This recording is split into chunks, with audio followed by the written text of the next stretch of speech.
have some awesome gear. Yeah! I'll slay beasts, save the world, and... Alena. No. Shame. Magic markers out. Magic lesson in.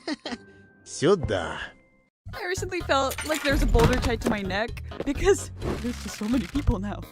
And I have anxiety. Oh no! I didn't think this far through. So I thought, what's a better way to break the ice than to answer some of your questions? Yay! Sandwich! Where do you get your inspiration from? Trauma. Are you going to be making a series? Oh, yep. What's your style of drawing?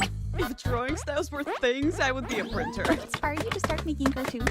Trauma. I couldn't speak English for a long time, so I started drawing. And I'm such a tryhard that I needed to do the hardest thing of drawing, which is to do animation. So there you go. Can we be friends? You guys are so nice. Hey, do you want to see your character animated in my first storytime video? I am sitting in this fantasy tavern filled with faceless people. Please help.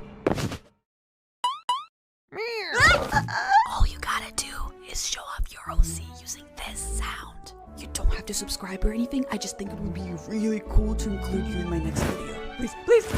Don't worry if you don't get it this time. Knowing me, I'll make another one of these in the future. I genuinely can't wait to see what your OCs look like. I want to look at every single one if I live.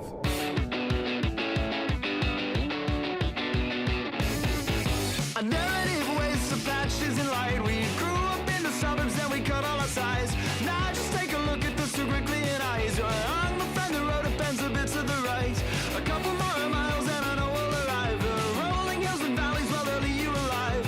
Now the people crowd our feet to help the incline. A little bit more else to waste our whole lives. We got here in the dark. We took the long way down. Just to find out in somewhere inside this ancient town. And we talked about it all night. We thought we'd make it alive. And we talked about it all night. We thought we'd make it alive. We talked about it all night. Just to throw the planet at the first light. And we thought we'd make it alive. Or at least we'd give it an honest try. A narrative waste of patches and light. We grew up in the suburbs and we cut all our ties. Now just take a look at the so quickly in eyes. You're on the friend that rode a pencil bit to the right. The stones are left here at the beginning of days. And each step that was taken wore a little away. That in of itself, well, it was something to say. A conversation that could last the end of the day.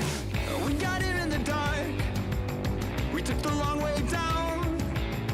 Just to find out in somewhere inside this ancient town. And we talked about it all night. We thought we'd make it alive. And we talked about it all night. We thought we'd make it alive. We talked about it all night. Just to throw the planet at the first light. And we thought we'd make it alive. Or at least we'd give it an honest try.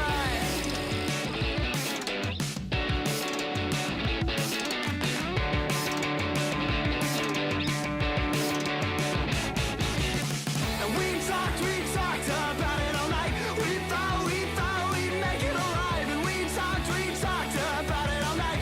We thought we'd make it alive. We talked about it all night. We thought we'd make it alive. And we talked about it all night. We thought we'd make it alive.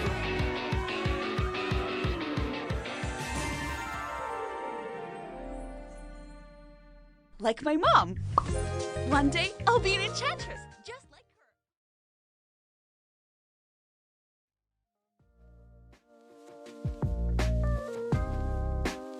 Hello, hello, you guys. How are we doing? Oh, I'm so excited. We have 2 minutes left. Can everyone hear me? Can everyone see me? Okay, I see. Whoa, guys, no. Premier Red, Teal Fox Army. Hello, Teal Fox Army. Hello, it's Esme. Oh my god. Esme Marnie. Hello. Hi, guys. 120. Family Dude 14, hello you guys, how are we doing? Jess, fellas, hello. What you guys know is saying yes. Okay, everyone can hear me. Yes! It's, guys, 2 minutes, 30 seconds left. I'm going to show you the cool setup I drew yesterday. It's going to be awesome, and I'll walk over a little bit what we're gonna do in the stream. How are we doing? Okay, you're not late. We're just starting. I'm so excited. I haven't talked to you in so long. I missed you guys. Okay. In commemoration, what have you been eating for breakfast today? Tell me. I want to know all about it. Have you eaten breakfast? You gotta eat breakfast. You cannot skip that. Are we drinking water? Get yourself some snacks. Get yourself some water, because today we're going to be reacting to, I guess, my own indie show that I'm releasing, which is gonna be a lot of fun. Yeah, hello, Jess, fellas. Cereal is awesome. Who else? We missed you. Oh, little darling, I missed you too. Well, guys, no, pancakes is awesome. I guess people are from America here. Yes, because like you're not late. Tash, what's your name? Oh my gosh, Clash. Yes. Nah, I don't have water. Go get yourself some water, pancakes, and some snacks, because we're starting in just 1 minute. I want to thank my Patreons, Zunkai, Rock on Gameplay, and King Silver. Thank you so much, you guys. It's been such a blast talking to you in the secret chat on Patreon, which I'm gonna show you as well, a sneak peek of what we've been doing on Patreon. And I'm very excited to just show off my first indie pilot that I've been making for like 3 years now. And this episode that you're going to see today, it's like, oh my god, we spent an entire year. I'm in physical therapy after this episode, okay? Like, it was a doozy. It was a doozy to animate. Hi Hazel, how are you doing? I'm going to send OCs. Send me all of your OCs. As per tradition, we're going to review your OCs and your artwork from our Discord server in between or at the end of the stream. And that's how we're gonna end. Can I eat Boredom of the Beast? Jess, yes, if you would really love to eat Boredom of the Beast, you can eat Boredom of the Beast. Yeah, I cannot stop you. I'm new. Hey, the Green TVs. Welcome. YT Kingdom, I just know it's gonna be a cool put it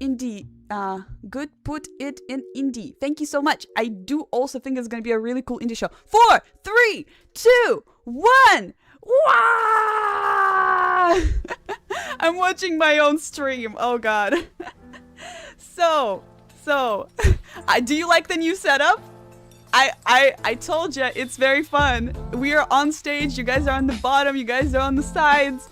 It's a lot of fun. Snacks. Hi, I love Dorito. I love Doritos too. Oh my god, I'm so excited. Me too. Yes. So guys, if you want to watch this is for people who have already like watched like this format obscures a lot of the frame, as you can see. So if you want to watch unobscured, go over to my channel, and my video, my latest video is this premiere, and watch it in like a good quality so you're not like missing any details. But because I'm going to be reacting and this is more for fun, this stage, I really wanted the stage, so it's obscuring the video a little bit, but it's not a big deal if you've already watched it. Okay, please add a pug as the dog. You know what, I love adding stuff on stream. I might add a pug as the dog. Oh, you mean like for the cat that is a dog? Yes. I love that. I love bugs. Never would have guessed we will see you as a PNG. I know, right? Like, finally. Do you like my new look? I know. It's clean and dirty. I'm trying to make it bounce a little more. But yeah, I literally did it last night. It's very, very fun. I hope you like it. And I'm glad. Lesya, my username pronunciation is Ismarne. It's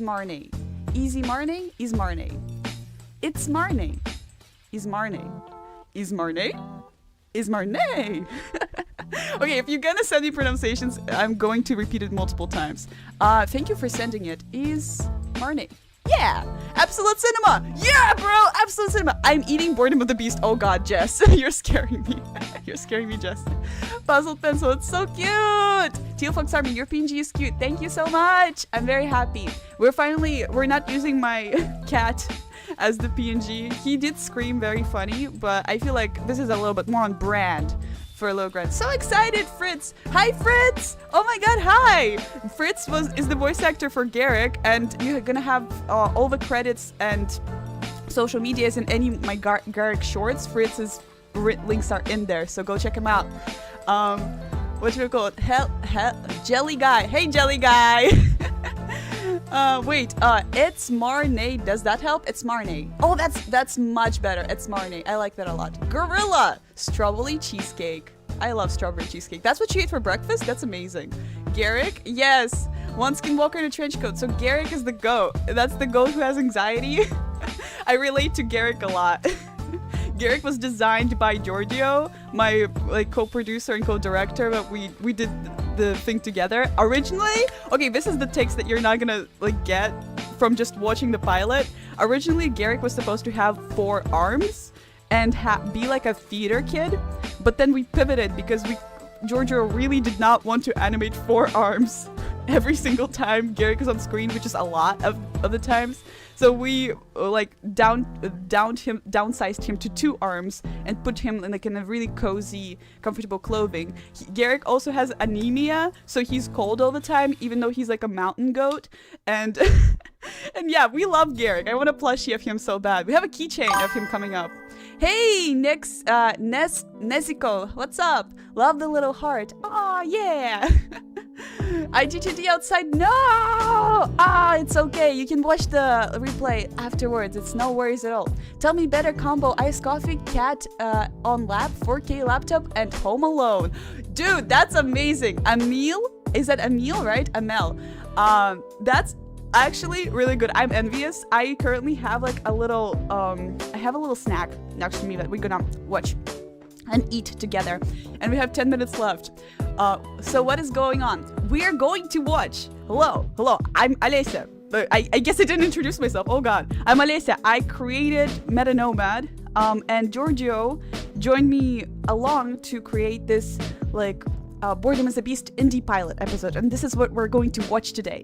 And I'm going to share with you. Oh yes! Oh, I'm so excited! Let me show you what we're gonna look at. So we're gonna look at my Patreon. We're gonna look at some never seen before Boredom is a Beast pre-production stuff. We're going to look at some of my really bad artwork from years ago. You're gonna see how I started this idea, and then we're gonna see some storyboards. Just a little bit, not too much. And then I'm going to read you my final pitch with some stuff omitted because spoilers, right?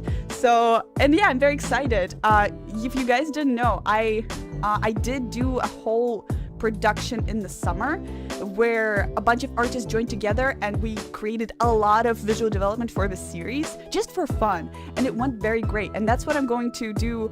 I'm going to develop on top of that this summer. And yeah, my mouth is watering cinema. Yes! I'm so glad you guys are excited. We're also going to break down.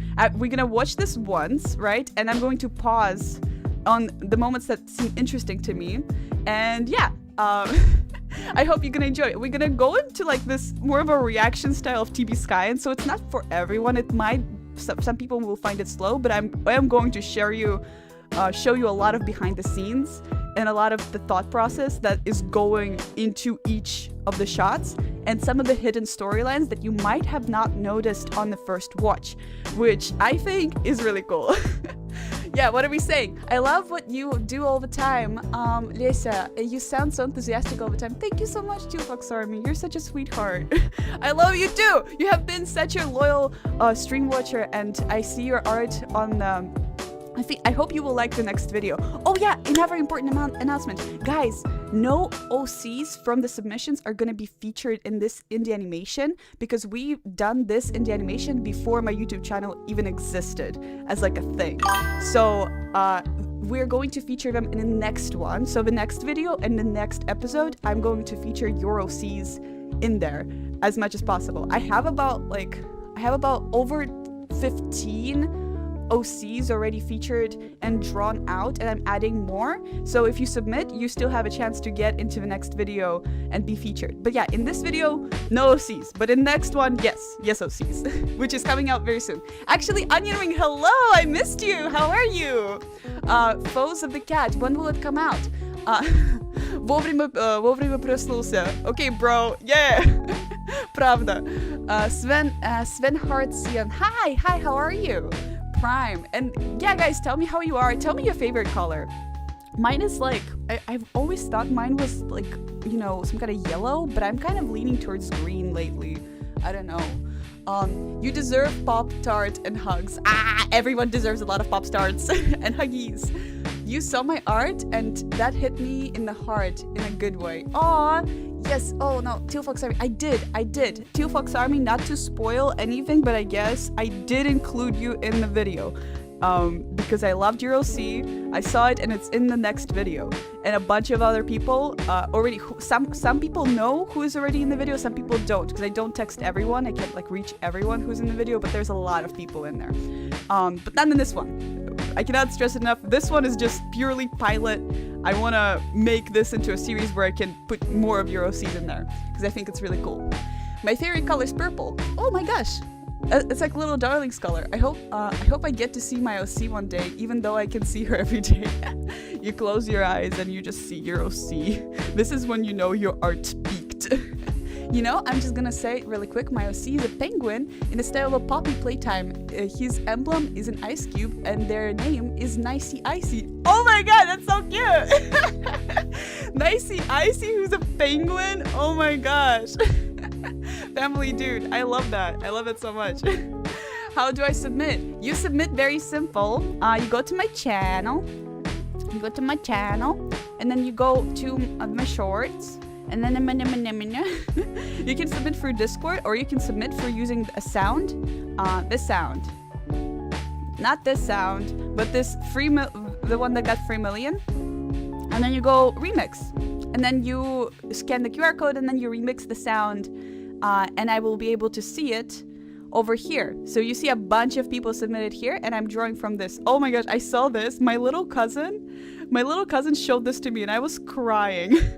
But anyway, I think problem is I don't know how to draw for Cap. It's okay. I mean, a lot of people start somewhere and just come as you are. It's no worries at all. 5 minutes left. 5 minutes left. I'm so excited. I know I've worked on it. I've seen this pilot so many times, and yet I'm still very, very hyped. Do we guys want to watch in English or do we want to watch it in Russian? Because the Russian dub is probably one of my favorites because I'm a little biased. We have a Spanish dub which sounds absolutely amazing. Like, I showed it to my mom. My mom speaks Spanish and she's like, whoa, like it just sounds so good. We have a Turkish dub as well. Turkish dub actually was the one that paved the road for the other dubs to exist, because we started posting about Turkish dub being like, oh, like we're doing an indie series and this Turkish dub what's doublage, oh no, okay, I'm going to shout everyone out later. But yeah, HOORAH and reached out to me and they were like, oh yeah, let's do a Turkish dub together. I'm like, hell yeah, bro, let's do it. And then afterwards I started posting and people started reaching out for more dubs. Just for funsies. And I said, yes, why not? This is amazing. So that's why it took a little bit of a summer to get to this point where I can actually release it with all the 3 languages. I guess 4, English counts. And yeah, may I eat dairy milk buttons? What is dairy milk buttons? What? Oh my gosh. I'm going to help making pizza. Oh, nice! Duska, that's amazing. Dashkash, I think. Are submissions from Instagram included? Yes, I've included about, I think half of the submissions are from Instagram. A third from Instagram. Yes. English. Everyone wants to do English. Okay, we're gonna do English. Sorry, y'all, I had to do the car to go swimming. Oh, you swim? Do we have like athletes in the car? Okay, Teal Fox Army is asking, hey Lesya, you remember that book idea that I have been saying all the time and annoying people with? You were not annoying. Well, it's no longer just an idea. Oh my gosh, pray tell. Okay, we have 3 minutes left. I do want to review all of you guys' art and Teal Fox Army. When you get that book to me, we're gonna read it. We're gonna read it on stream if you want. We're just gonna reenact it, whatever you want. I've been hyped up for your book. I'm so excited. Apollo, IDK, if it's still open, but I submitted my OC. Oh my gosh, that's so cool. Apollo, you submitted your OC. Did you submit just now? I love it. We want some people saying English, some people saying Russian. Oh my gosh. Will my character be in the next episode? I might. You know, there's a good chance that it will. I will include a lot of OCs in there. Hello! Hello, Captain Bonnie! How are you? How are you doing? I didn't mean to make it sound like a question, but it's out now. That's so... Wait, it's like actually out? I was like debating whether if the question mark was a typo or not. But if it's out, I would love to see it. Send it to me in the DMs on Discord. I would love to see it. I love my OC so much! I love your OC! This will be fun watching. Yes! So, 2 minutes left. And again, guys, my name is Lesya for people who are just joining in because we had a lot of people just join in. My name is Lesya and we're going to be watching an indie pilot, the first episode, or I guess mini-sode, that I made with my co-producer and co-director Giorgio. And then we're going to look at Patreon. We're going to look at never seen before pre-production stuff. Some really old embarrassing art that I did in high school and stuff. Some boards of how it used to look like and how I was losing hope. And then we're going to look at actual final pitches and final products. And some of the people that have been working with me last summer, we're going to look at their art. And it's going to be very TB Skyen style video essay, breaking down every detail inspired. So yeah, we're here for a few minutes. All right. Did I tell you I'm a good singer? Oh, that's cool, family dude. What do you sing? Do you have like a tick? Okay, this is a real question. Do you guys have a tick that you just sing a song like it's an earworm and you just have to repeat sing the song? Because, and if so, like let me know what song. For me, it's like it's like Frank Sinatra's Fly Me to the Moon. I don't know why it's so catchy, but just like I just keep singing it over and over again. I sing YMCA. Hey, YMCA. That's a good one. That's a good one to sing. It's a Hungary birthday. It's Hungary's birthday, and my dad got drunk, and I started sleeping while sitting down. What? You started sleeping while... Oh no, that's unsafe. But okay, practice good drinking practices, and drink a lot of water. Do you have your water with you? Because we're starting in 60 seconds. Let's watch a little trailer. I'm going to start muting this audio. There you go. And I'm gonna do this. Boop. Nice. And you can see a little bit of chat, so I guess you can see most of the stuff. Nice. Okay, great. Ba-ba-bow. So music was done by Jamie, and this edit was done by this trailer that you just saw was done by Giorgio. It was like at 4 a.m. Guys, we had to do this series, this pilot episode, in order to graduate, and I'm gonna shut up as soon as this thing starts. But it was like one second to 1 second. Like I was uploading my huge MP4 file, like not even MP4 MOV, which is even bigger, and it was 10:10 p.m. and I had to submit at 10:10 p.m. and I'm like, if it clicks at 10:11 p.m. it's over. Oh my gosh, we're starting! We're starting! That and more stories like that are going to be after we finish this first watch. I'm so excited! Ah! Okay. You made a video, yippee! Yes! Do you message people that get their OCs chosen? Some people I do when I didn't know how to credit them properly. I message them and I'm like, hey, you got into the OC animatic. Congratulations. Can you tell me how to credit you? Because some people have their credit, YouTube credit, Instagram credit, and I don't know which one they prefer. And some of them have different names. So I do message when I'm confused. When it's pretty clear who to credit, I prefer to keep it a surprise. I think it's very nice to kind of, you watch my video and then be like, oh, that's me. It's kind of like a secret cam almost. Hey, okay, family dude, hey, I got a question. What should I get for my brother's birthday? I tried getting him a nuke, but he didn't want it. What should I do? Maybe not a nuke. Try it like, if your brother likes sweets, maybe like a cake, bake him a cake. Or if your brother likes, perhaps, I don't know, like something that you can use once and it's like a good experience, I always go for those kind of gifts because you cannot recreate them, and that's part of the beauty, It's like the moment. You can only live in the moment. 30 seconds. Ooh, what happened? We are starting in 25 seconds. I've been a Pokemon all day. That's amazing. VLPQXR. Your names are so fun to say. 10x Redna. He might want to collab bomb instead of a nuke. Wow. 9, 8, 7, 6, 5, 4, 3, 2, 1. Okay, I shut up. Shh, don't talk. Magic. The ultimate tool of legends.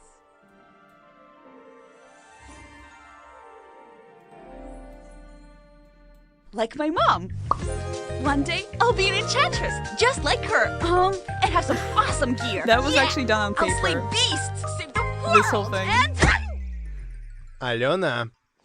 No. That was the last Magic shot markers we out. animated. Magic lesson in... Сюда. Okay then. Today we manifest emotions with magic. Voila! Serenity. My specialty. Wow, Even I love around Nicole's you voice. rascals. First step. Dig up a feeling and manifest its form. You first, Dasha. Haha! Garrick, you good? To resolve anxiety and boredom. What a package! Alright, last step. Make it fade. Come on, my boy! Stare at it! Stare at it! Show that anxiety who's the boss! That was the first shot I animated. Yeah! It was so cool. But that's not how you... You little terraza! Alona, stop forcing it! That's a sure way to... Put your whole body into it! Give it an oomph! Or hardcore kablam! See? It's gone. Whoa. Or just do that, sure. Can we just move on to a cooler lesson now? Color palette. Preposterous! I just want to do something Krutoya and dangerous. Isn't this dangerous? We stole that from Totoro. What? I've seen towns crushed for less! And you want me to do what about this? Guys! Boom! Yeah, that mouth shot was totally Totoro. Oh, so it is dangerous. We're alive! Who's... I love Dasha. My dad teach. Don't worry about me! Worry about that! That's it. Garrick! Dasha! Ah! Ow. Oh my god. You crave entertainment? We'll entertain. That was from Sailor Moon. Sailor Moon ref. And then this is like Street Fighter stuff that Giorgio wanted to add. I animated this in one go and I'm still very proud of it. It was like so difficult. And this is Giorgio. Fire, Garrick! Thank you!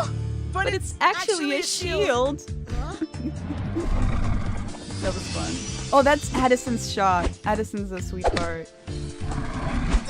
Have at it, Aliana! Like Kira's voice. And that's Tito. Tito Gonzalez. Zapamero! Ah, that's my shot. That's my favorite. Did it! Yeah! My glorious study! He's so funny. This is why I'm never having kids. Too late! Slay cheese! Make sure you get my good side. Oh Jeez. god. Oh no, my voice. I got a fever and this is my song. I took a pain reliever, but I still feel wrong. My blood's a war. I turn and toss, and we sure know it's 'cause you caused it. Yeah, you caused it. Though I must admit, it's kind of sweet. Yay! We did it! Yay! Okay! That's amazing! We did it! Woo! Claps, claps, claps. Let's put the music back on. Oh my gosh. Woo! That was so good! Oh my god, that felt great. That felt like a new chapter of my life. Is that weird to say? I think so. So yeah, let's go talk about this. What are you guys saying? Pop reminds me of Steven Universe at the end of, yes it does. We took a lot of inspiration actually from Steven Universe. That shot, that final shot. If you compare it to James Baxter's, it's pretty much the exact same timing. Yeah. Yeah, this one is totally Steven Universe. We did it, and then they like turn around and they cry. That's a good eye. That's a good eye you have. How to send my artwork? Check out in the description. Dasha is my favorite character. I think that's her name. Yes, that is her name. Thank you. Not gonna lie, I'm glad I found your channel. Oh, I'm so glad, Zaz. Thank you. Oh my gosh, hi! You heard my comment. Thank you so much. Yay! No problem. Pedros. I really like this because it looks kind of different to other. Yeah. So, okay, now, are we ready? Are we ready? I'm going to go frame by frame and I'm going to pick out specific shots that you might want to know a little bit more context on. So, ooh, that was something. Let's do this. Amazing. So yeah, this shot actually, this was going to be cut. The first thing I want to tell you is that I fought to keep this opening. I really wanted to make sure that Alena's mom was the focus of the story at the beginning, because all Alena does is because of her mom. The whole reason she is with Cachet right now is because of her mom, and we're going to talk a little bit about how she got there in the pitches over here. But yeah, then this has been under so much scrutiny. If you look at actually the storyboard, I'm gonna compare this to the storyboard.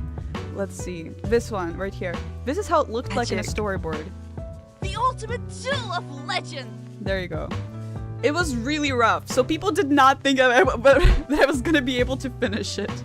I even started a little bit. And this is how the drawn sequence was done. So the sequence after this was done by Kelly because, you know, I really did not like how it could have been better. If you look at the storyboard, this could have been better. Alena here just kind of appears on screen and she's being this doodle. She's not really like expressing what she's saying. So we asked Kelly to come in and actually do some animation. And Kelly is an amazing artist. She went ahead and did everything on paper and then composited it herself into this kind of very hand-drawn style. Yeah. But yeah, so this was always going to be the start of the series, like no doubt about it. This was a great introduction for Alena's character. However, when we go back here, this was like, why do we need her mom in there? And I'm like, guys, just let me cook. Just let me cook. I know it's a little bit out of nowhere, but I really wanted to do a bait and switch emotionally, where you start with the cool magic system and what you can do with the magic system. Like the whole point of why you should have the magic in there is because this cool fight that saves, you know, people. And yeah, it was originally supposed to be like a big monster, but we really were running out of time, so I made these glowing eyes, and then boom, bam, that she even with a dissolve kind of like node in Harmony and After Effects. And then it's very limited animation here because we were running out of time. But we finished it, and it looks great. I love the match cut here. Hi Frostine, hi, how are you? Everyone go check out Frostine's channel after this. It's really good. She's also a storytime animator. Someone said it's AI, what? Oh no, baby, this is not AI. This is super hand-drawn. I am literally in physical therapy right now because I drew, no crap, every single hour of the day that I could find. Like, there was no hanging out with friends. There's no going out for dinner. It was just this and me and my screen for an entire year. And same for Giorgio. And same for a lot of people who have worked on this and their own projects while also making time to work on this. Yeah, so, okay, you see this effect? The rainbow effect? Oh my gosh, it's so cute. Ah! It's so cute. I added that Cachet has a little bit of a cat mouth here, and it's like this detail carried on. And I'm so happy it did. It's so funny. Yeah, so Giorgio animated this. I can't remember if it's Giorgio or Asia. Asia Star did a lot of animation for us as well and a lot of coloring. and a lot of fixing up, and we sometimes forgot like little details in the characters, and I'm like, Azure, you gotta come in and you gotta, you know, I'll point it out to you. Yeah, and Cachei Pajalsta, we have like, I think there's a quiz. Giorgio also did that. I think there was a quiz. I'm not sure how to open it. Someone who's smarter than me opened the quiz, but there's a Russian quiz in this video that you can take to test your Russian knowledge that you learned from this this little interaction. Okay, nice. Let me read chat a little bit. Bibbidi bobbidi boo magic. Can I post the OC on YouTube channel? Yes, you can. Where's the little cat? Little cat is going to be in the next one. So yeah, watch from the beginning. I do all the disclaimers there, and now we're reviewing this.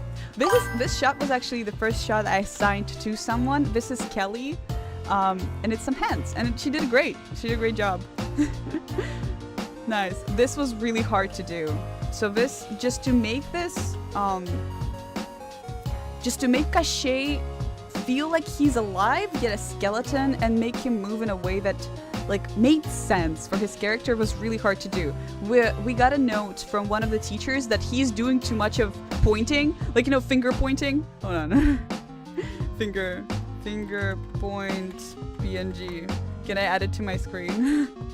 Yeah, like that. Oh no, wait, I like this one. I'm gonna add this one. Yeah. Like, too much pointing, too much of that. One of the teachers was like, yo, Cachei's doing too much this. This is like not, this, why are you doing so much of the pointy point? And I'm like, this is just, like, this is his thing. You know, none of the other characters are doing the pointy point but him. As much, I guess. Yeah, so I really was trying to find, like, the way he acts. This is also Kelly. Kelly did the effect here with the wobble. It was really, really helpful. Yeah, and then I did the movements for Cachei here, and then Giorgio did the little effect. It was very, very fun, nice and collaborative. You can see kind of, I applied this effect of, Kelly drew the wobble in of the characters. So like the characters themselves boiled. And then I applied another effect from After Effects, which is like, I put a noise mask on it and made the noise kind of, you know, move and rotate and expand to kind of get this blurriness that you see here. And I thought it was pretty nice. It looks pretty cool. Looks like water. Because, like, you have to understand that we don't know what emotion magic would look like. So it's like, yeah. I might actually have some artwork that I can share. But maybe, yeah. Yeah, because we were discussing how magic looks like. And it was very important for us to, like, you know, make it clear that this is emotions. That's why when we were writing the script, this whole sequence was born from Gabe, actually, word for word. Gabe Pulliam, he was our thesis advisor, and he was like, okay, your magic is really complicated, like so complicated. So how about we break it up into like a chunk of a story. One chunk of the story, we're going to explain the magic, and the next chunk of the story, we're going to show the magic and how it works, so people are not confused. And the idea to kind of have the kids go from one magic thing to another magic thing, like Dasha summons her determination, Alena summons her boredom, and Garrick summons his anxiety. Yeah, that's a fun little, if you want a profile picture, here you go. Yeah, and this whole thing where you take a pause and you name each emotion, that was very important for us establishing what the heck this system is, because it gets really complicated. Yeah, gives cartoony vibes. It does give cartoony vibes. I might have accidentally submitted my OC twice. Will I just get disqualified or something? Absolutely not. No one is getting disqualified from submitting twice. Yeah, Lipka Zaraza. Yeah, so this shot was very interesting. Here you can kind of see that I was kind of very strained on time and energy. You can see that the animation is very limited. This scene had this scene has 3 characters in it, and if we frame by frame it, you can see like the challenge was in where to place them, how the camera would pan around them, and you can see how fast this is going. Boom. Boom. Very fast. Let me actually full screen this so you see a little better. Yeah. And then Dasha appears, and we forgot. Okay, don't tell me anything. We did forget one of Dasha's dingalings, like one of Dasha's braids is just not there, it's just missing. Dasha has these braids. I'm gonna point it out myself so no one else can point it out. Dasha has these braids over here.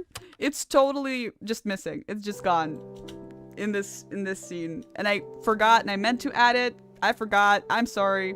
Also, this was supposed to be a closed mouth, and it's for some reason colored different color. I don't know. There's a lot of, it's rough around the edges. That's what I'm gonna say.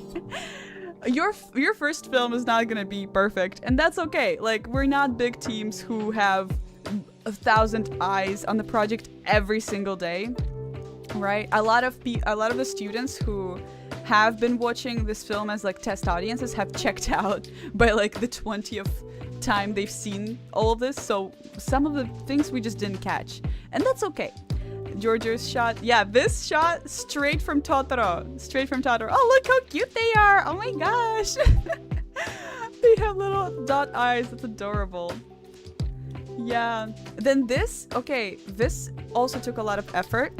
You might think, like, if I were to tell you which one was the most time-consuming shot, it was probably this right here, because there was just so much frames in there that needed to be colored and needed to be moving at all times, because sometimes I would get away with just like, you know, reusing things. And see in here, for example, I wanted Aliona's hand to move originally, but I ran out of time, and I'm like, no, I'm gonna just stick the tongue on the palm and make Aliona still, and I could do that. But in this shot, you can't, because if something stops moving in here, the wind effect is dead. Like, and my favorite part of this shot is probably, it took like 30 seconds to animate, but Cachet's jacket, I mean, it just looks like it's windy, right?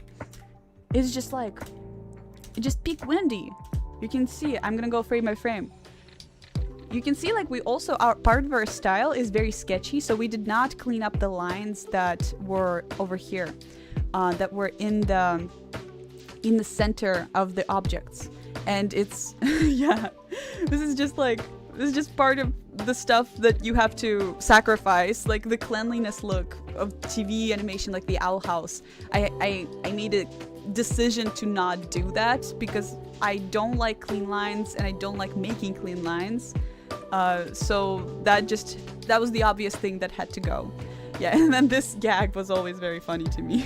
So just pan out, just like pan out, and Garrick is so light, despite being so bulky. He's just a ball of fluff. He's gonna be gusted away by the wind. And Dasha is like pure muscle, honestly. We wrote her like to be really sportsy and very like cool. She broom skates, she does potions. It's amazing. Yeah, and then this Giorgio's shot is very fun. Yeah, and I also wanted to talk, like, before we move on to some pre-production things, I want to talk to you about some storylines that I had to get in there. And I'll get to the chat in a second. So yeah. Does anyone voice them? So yeah, we have a whole voice cast now, and it's over here. You can see animation colorists. A lot of people have worked on it. Sound design, voice cast. We have Lakira, we have Fritz, we have Igor, we have Giorgio, and me also voicing the people. Yeah, we originally were supposed to have a different voice actor for Aliona, but she was busy. She was busy, and I'm very sad. But we're gonna bring her on again. Let's see. Oh yeah, so yeah, storylines. Oh my gosh, I'm so excited. Let me tell you about storylines. Get yourself comfy because this is fun. Throughout this episode, can you guess how many storylines? Give me a number. How many storylines do you think there are in this episode? It's a 4-minute, like, with credits. I guess it's a 3-minute 30 cartoon. How much story do you think I was able to put in there? Give me a number. Like, did I put one storyline? Just Aliona summons a beast, and that's it. Did I put 2 storylines? Maybe it's Aliona summons a beast, and Cachet also learns a little bit of that he has a family with him. How many? What do you think? 9, 8, 3, 40. Oh god. 125. Slay. Okay, 8. Okay, Puzzle Pencil says 28. Wow. Hoshem is saying 10, 40, 24. The Toasting Girl saying 56. Okay. 10x Redna, you're very close. 4 to 5. That is correct. Ghost Animated YT5, 3, that is also correct. We put about like 3-4 stories in there. So I'll tell you story 1. Obviously, we had the preface with the magic that established the magic system as this really cool and important thing at the beginning. And that's Alona's story. So this is the beginning of Alona's story. She is this kid who wants to impress her mom, who wants to be just like her. She's idealizing her mom. And then there's this opposing force of Cachet who understands her want and also wants her to be like her mom, but he understands that you need to actually, you know, do the work. And Alona is bored. She's like this gifted kid. She can summon boredom very easily. Who caught that Alona was a gifted kid? Please tell me. From this sequence, you can probably find out. She's kind of bored. She's not engaged in classroom. Why is she not engaged? Because she can just summon it. No effort at all. Dasha, she's exerting some effort here. You can see. She's like, a little bit of effort. Then it's like, okay, Garrick, a lot of effort. Alona, I'm bored. There you go. Here's the summon thing. No worries at all. So Alona is this gifted kid that learns that you just need to go through the motions sometimes, you know? Another story that is set up right here in this scene. This was a very important scene to me to establish. And I, for the last second figure out that storyline that I'm going to get to. But the second one is Garrick is an anxious wreck.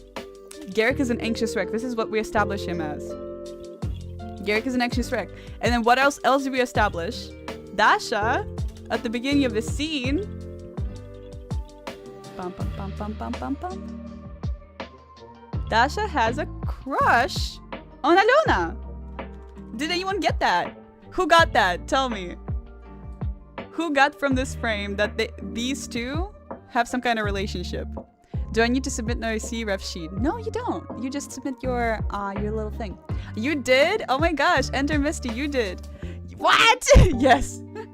So Dasha has a crush on Alona, and it's very subtle. That's what, like, we put a year of work into this, so I had to put multiple things for you to look at. If you look further, you will find more, but I'm gonna tell you what I think is important. Lesya, what if you check the OCs? What were submitted? It's the way you can choose which OC will appear in your series. Yeah, I will check at the end. Yeah. Hell yeah! Yes! Lesbians! Amazing. Yeah, so these two are dating. Or not yet. Or will they? Won't they? I don't know. And these are our storylines. Alona is bored. Garrick is a wreck. And Dasha, oh, she's so cute. She's adorable. She's an anxious, she has a crush on Alona. There you go. Alona does not notice, by the way. Can you see that? She's just like, I'm just here existing, doing this weird little assignment. And then we can see Dasha is actually a very talented girl. And Garrick has a lot of trouble. Like, how much trouble does Garrick have? This amount of trouble. Also a funny peripheral picture if you want that. Yeah, so, and then this is our worm on string, which is anxiety, because I think of anxiety as worm on string, honestly. And then Alona gets a problem. So this is our continuation of the first storyline. Alona gets a problem that she cannot make her boredom disappear as everyone just did. It's not natural to her. And what is not natural to her takes effort. And this is how she used to effort through things that she couldn't do. She just like forces it in, right? So that's why we get this little squeeze and on the table. Let me try it on the table. It sure will work. And of course, Cachet is like, don't do that. But Garrick jumps in and he actually shows like his friendship to Alona. Dasha shows his friendship to Alona. They just like, yeah, go! Frick it up! It's amazing. And then with the last boom, that's what does it and makes the boredom beast appear. So it's also a metaphor to suppressed emotions. Have you ever felt in your life that when you try to suppress tears, it hurts a lot? Or when you try to suppress anger, you become even more angry. How does that feel? Like, that's where panic attacks are coming from. You have a bunch of suppressions. Okay, guys, have you ever had a panic attack? I know it's very personal. Don't tell me if you know, but it's really, yes, it's very unpleasant experience. So the same with boredom, same with any emotion. So when you suppress an emotion, it just comes and explodes at you because you have to process it. It's like, hey, I'm here, hello, over here, and you can't suppress it forever. So that's what's happening with Alona. And the solution for the problem of suppression is of course facing it straight on and finding some kind of way to, like, you know, express it. All right, and then Alona here does not take responsibility. She says, What? I've seen towns crushed for less. And you want me to do what about this? what do you want me to do? Like, what do you want me to do about this? This is just like, this is just an emotion that exists. I cannot deal with it. And only after she realizes that it's actually hurting her friends and hurting her teacher, like the people around her that she cares about, does she realize that, oh, I actually need to deal with it somehow and face it straight on instead of kind of like suppressing it under the table, in the palms, just go away, right? So with, again, meanwhile, we have a fun little story arc progressing with Dasha, where Dasha is immediately like, what does she do after the explosion? Like, there is an explosion. First of all, she's a very, like, you can tell she cares about her friends deeply. She's like, you know, carrying Garrick literally. And what does she do? The first thing, who does she reach for? It's Alona. She reaches for Alona. And then what do we have? What moment do we have? Did you catch this? Did you? I mean, seriously, come on. It's so obvious. Her line art turns red. This is like peak. This is peak performance. And then immediately she's masking. And she's like, oh, and you can see a little tiny, like very tiny remnant of a sweat here. She's nervous, but she's hiding it very, very well. And Alona is like, what? There's a funny meme about this I'm gonna show you later. But yeah, Garrick is oblivious. But you know, they're all very close. But Garrick is oblivious. So yeah, did you notice that moment? Alona, for real, yes. Pilot episode, are they already hugging? What's next? Kissing? What's next? Marriage? Oh god. I see that from the kilometer, yes. Me with my partner, that's so sweet. Frostine, it's a big problem at the moment of ice skating because the teacher doesn't let me try, but it only makes it worse. No, that sucks. Guys, my brother's birthday is tomorrow. Happy birthday, family dude's brother. Happy birthday. Can you say hi to me? Hi, hi 67. Hi. Yes. Yes. So I ship them a lot. And yeah, you can just tell they have some chemistry. And then the joke that I didn't realize, I thought like haha funny transition, but the joke is we're alive. And then the next thing, who is we? Who is we? What do you mean we're alive? Because Cachet is technically undead. And this always makes me laugh. I was originally supposed to do a little bit more frames in this one, but honestly, the gag reads. The gag reads and it's okay. Yeah, it was a big challenge figuring out how to make Cachet face to talk while on the ground. So the jaw bounciness of it was very challenging. I'll go frame by frame. So we have like, he's saying, don't worry about me. So on the don't is a very open, like, oh, don't worry. And then E, he sits down, worry. Don't. And then T, he's in the air, right? Worry. Ah. B. And then this is the B sound. B. And you can see kind of like he squishes and stretches because we didn't have time to do anything else. B. Out. You see? Ah. This is an open ah. And then T squishes again on the T sound. And then me. Me is just jump straight forward. And then worry about that. And on the that, he opens the mouth. Ah! And we go to this shot. Giorgio animated the shot. I was so stuck on it. Giorgio for the win. Just took over. And it looks great. And you can kind of see the beast has this effect. Similar to the effect that you saw over here. Beast has the same exact lines, and you can see it in every shot where it's a little bit of a blurriness through it, because when you're bored, everything is kind of dulled and grayed, and we were struggling to find the right color palette for this, and like blue gray was kind of the right go, right? And then we decided that we couldn't have all the characters be blue and gray. Like, you can see the dramatic difference between how the characters are colored here and, for example, how the characters are colored here. Much brighter, right? So we decided to have one pop of color for each. For Aliona, it was her hair, her eyes. Dasha, it was more of her pants. And Garrick was the horns. So we have our blue, yellow, and green color pops that they all have. And then Cachet, it's like, you know, the purple is a little more gray. It's more his flower that pops out. You can even see it here, right here. It really is standing out. And it's not really breaking out of the color palette of the entire scene because it's already very cool and blue. Yeah. And then this... yeah, the Garrick in this one is very, very funny. Dasha just feels like she is done. She is like, I can't with this girl. I love her, but what the heck, bro? And I drew this in the first try, and then I'm like, I have to keep this, and I animated the rest, and you can go frame by frame.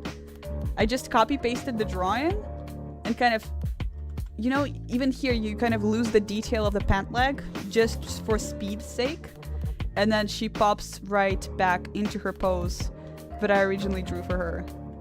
And that's it. And her leg like goes boing boing boing a little bit. Yeah, and Garrick was very simple. He just slides in. He just slides in. You can kind of see right here. Boom. Slides in like a little baby. And then I don't know if you guys noticed this. Family Guy death pose. Family Guy death pose right here. Which I thought was really fun.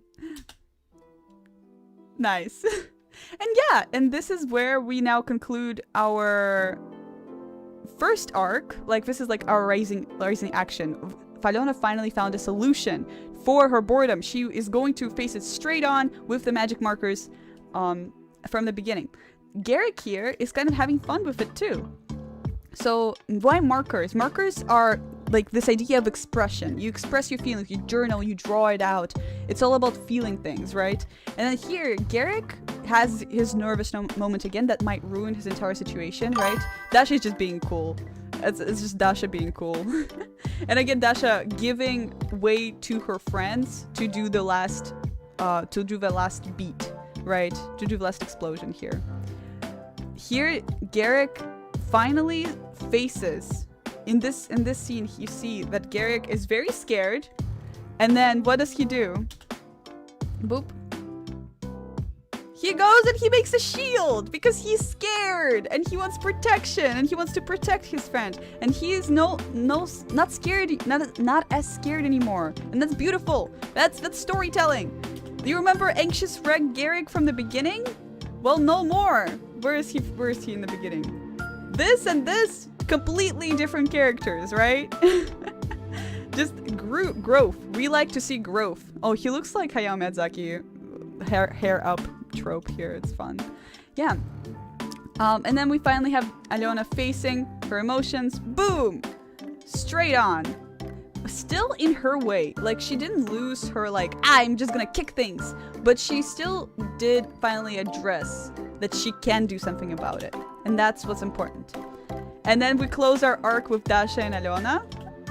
Aliona gives Dasha a hug, and we have this very slow smile from Dasha, which I think is the cutest thing in the world. Whee! And then you can see frame by frame. This shot took me maybe 4 to 6 months to create. It was the most complicated shot of the entire film. Yeah, maybe this shot or the one that I showed you before. They were all very hard. This one or this one. Yeah, they were all very hard that I just showed you. Yeah, and then we have our final shot where we just say, hey, they're all friends. They all fit together, and that's our show. That's our characters. It was very important for me to tell you what our characters are. And we did it. Yay! Lacy ones need detail. Oh, what are we doing? Lacy ones, that's funny. I'm getting reminded of Gravity Falls, and I think I will through these episodes videos. Yes, yes. Is it monster or a ghost? It's like an emotion. The emotion just blew up and became a beast, materialized. Can I stop spamming? Can they stop spamming? Who's spamming? Who is spamming in my chat? We're gonna time it out. Time out. Boop. Is it a monster or a beast? Boom, boom, boom. I love that Great is a shield representing the defense and protection because he is in character and won't hurt anyone. That's true, yes. He's like Steven, if you can say so. Yeah, I'm going to leave my Patreon. So if you want to see more episodes, you can go support me on my Patreon and I will really, really appreciate it. Let's see. That Dasha scene is cool indeed. Thank you. You're my favorite YouTuber. Oh, thank you. I'm high. That's so sweet. I'm sorry. I'm kind of bored. Yeah, it happens. We're doing breakdowns very, like, more of an essay stylist. It's not my regular video where I do loud and entertaining all the time. It's more of a breakdown for people who like to see the thought process behind what it takes to make a series. So yeah, this is just the content today. I think the skeleton is my favorite character. Cachet, yes, Cachet. I love him too. Do you see the series Hilda? The color and the character reminds me of that. Thank you so much. I love Hilda. I do. Actually, Gabe wrote an episode for Hilda. Gabe is my thesis advisor, and yeah, I know it. I love Hilda. Oh my god, that's hilarious. Yay! Alright. Manuel Gurgibo. This for my OC. I love you for this. Yay! Okay, so now we're going to our next thing. We're going to look at some pre-production materials. We wanted to get a bunch of grants. So this is from our submission to a grant for $500. We did not get it. Surprise. It's very hard to get grants for kind of a kiddie TV show that's, not a little bit out there, but it's not very artistic-y, but I really wanted to make it, so we just made it anyway without the grant. But this is what we submitted, basically. It's our little pre-production situation. Let's go to slideshow. Yeah, so we have Boredom is a Beast, and it's Ira's storyboard hand kind of grabbing this magic together, and some of our early pre-production designs. This is how Alona was supposed to look like. We were thinking of initially of putting her in a classroom setting, and this background, I don't know if you can tell, this is 3D with some 2D scribbles on top of it, but this is fully 3D background, and I thought that we're gonna have full 3D backgrounds. Unfortunately, neither me or Giorgio currently are really good at it, so we just decided to have Wen help us with the backgrounds. And we wanted to initially have Alona to solve her situation with a book. She was originally, you can see, she has a school uniform on, and the first iteration of the script was, oh, Alona is very bored in this classroom setting. She doesn't know anyone in this classroom. She's this new student, and she is bored by this everyone is bored. She's bored, class is bored, teacher is bored. And why are they bored? It's because of this beast. And the beast used to look like this. Right? He was supposed to be glow-in-the-dark beast. Not too much though. I want to hear a joke. Y'all want to hear a joke? I want to hear a joke. Yes, give me a joke. And yeah, the beast used to look like this. And he was supposed to be crawling in the darkness, and we used to have this space called the mind's eye. So these blobs that Alona is sitting next to, that was her classmates. So in this mind's eye space, she used to be able to see people as emotions, and this is how we represented boredom, because everyone in that class was bored. This is what boredom looked like. But we pivoted and we just made the emotion appear in the real world instead, because it was just a little bit easier to explain in the time that we had. Yeah, and you can see the early. This frame, I think, still is in the final edit. Let me take a drink of my water. That was good water. I hope you guys are staying hydrated out there. Yeah, and behind her you see a little bit of houses, and it's actually Cachet's graveyard, because he lives in a graveyard, and I'll show you more visual development of that soon too. Yeah, and Alona was supposed to get this book and just like be like, you know that hummingbirds flap their wings 1,000 times per millisecond and it's so cool. And the boredom beast is like, oh no, fun facts, I hate that. And the boredom beast was supposed to like disappear. It was very hard. We chose a very hard concept to make fun because the whole situation with the story, it's about the boredom. How do you make boredom fun? That was a big challenge to solve. Here's our early concept developments. You can see Alona's turnaround in here. She's bold! Ah! She's bold! Oh my gosh. And here you see some of the... I think this is the final lineup of all the characters Giorgio drew that. Very, very clean.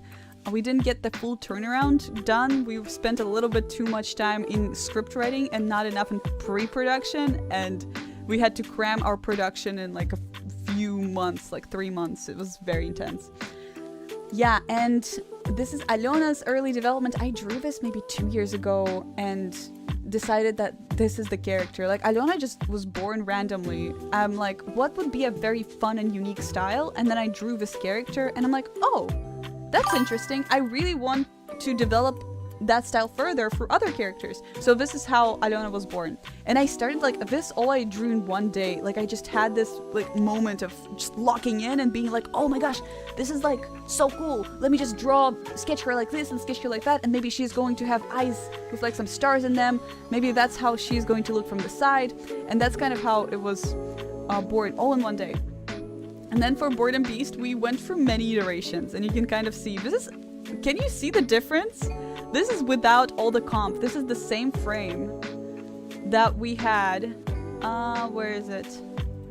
Bum, bum, bum, bum, bum. Okay, I guess. There you go. I'll pull it up for you so you can compare the two.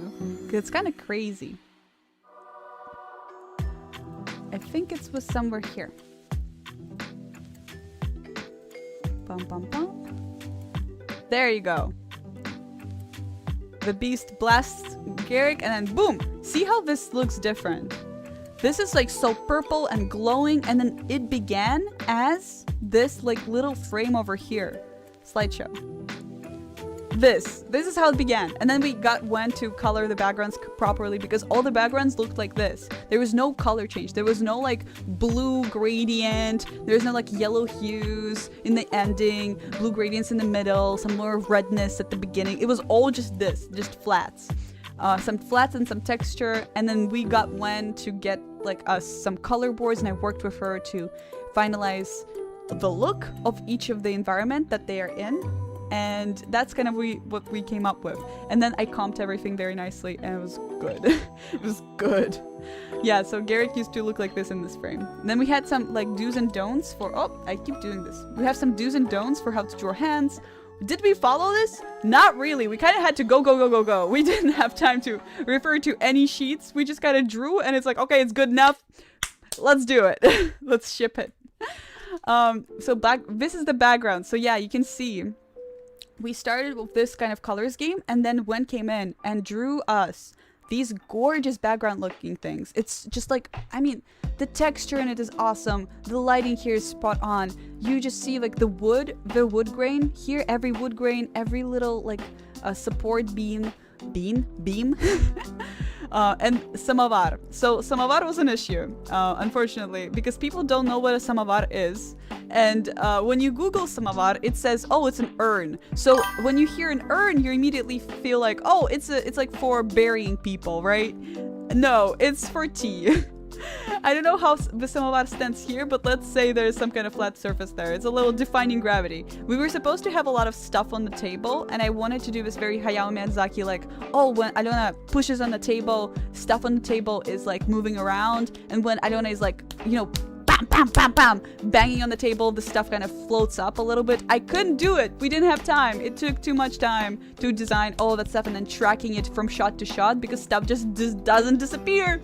Breaking news! Stuff on the table doesn't disappear after you cut to a different frame. So we had to draw it again in every single frame. It was like 20 shots with the stuff on the table. And we were like, we can't draw 20 tables with this amount of detail. So we didn't. We just went for a very simple table.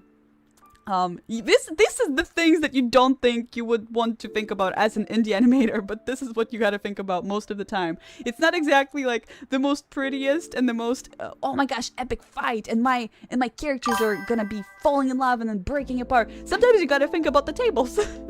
And that's okay. What are you guys saying? Family dude. Wait, I don't realize I was number 3 in place. Ooh, I just yelled, but see you posting. Yes, I'll see you soon.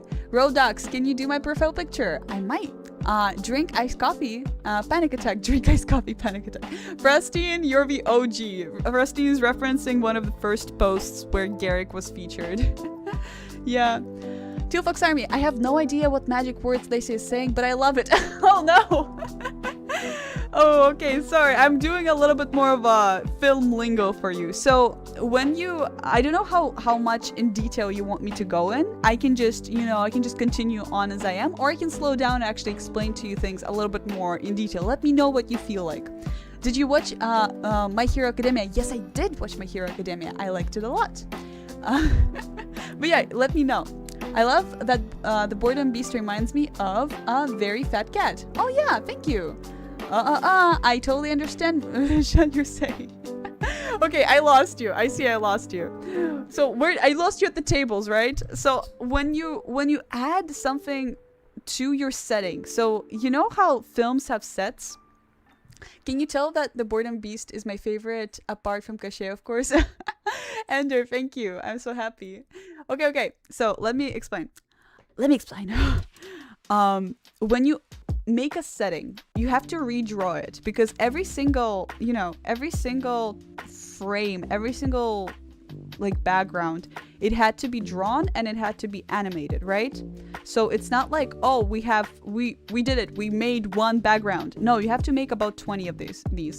I'll show you actually. I'll show you my tracking sheet. You might cry. Yeah. Pre-production, Google Slides. So this is my current pre-production sheet that I'm working on for your OCs actually. So this is how the pre-production sheet for your OCs looks like. And you can see a lot of check marks. You can see a lot of progress bars. I am 69% done. Nice. But every single one of these has its own things that we have to draw, right? So let's go. Yeah, production sheet. Yeah, there you go. There you go. I haven't looked in this in so long. Oh god. Okay, let's see. Master checklist. That's it. So it's now at 100%. It used to not be at 100% and it was causing me a bunch of headache. But this is what a production sheet looks like. You can see background layout. Background layout is basically no color. We just have a line art of the background done. Background paint. It's like when you have the paint done. Visual effects. The PNG export. The compositing. This is the comp. And it all starts with like animation layouts, then rough animation, and then color of the animation. So all of these elements have to be kept track of, and a lot of people have to do them. So these on the side here are the people who are in charge by initials. Sometimes we add frames to things, so we put like, oh, we add 14 frames, so you have to draw 14 more drawings on this scene. Sometimes we're like, needs color touch-up due to lip sync revision. Sometimes the lip sync is just not working and we have to redo it and we have to redraw things or add more color because something is popping out. And yeah, this is all of the shots. You remember this shot fight? This is how it used to look like. I'll zoom in a little bit more. Yeah. Boom, boom. Yeah, you can see. Oh god. Oh my god, that's too much. That's too much. Okay, there you go.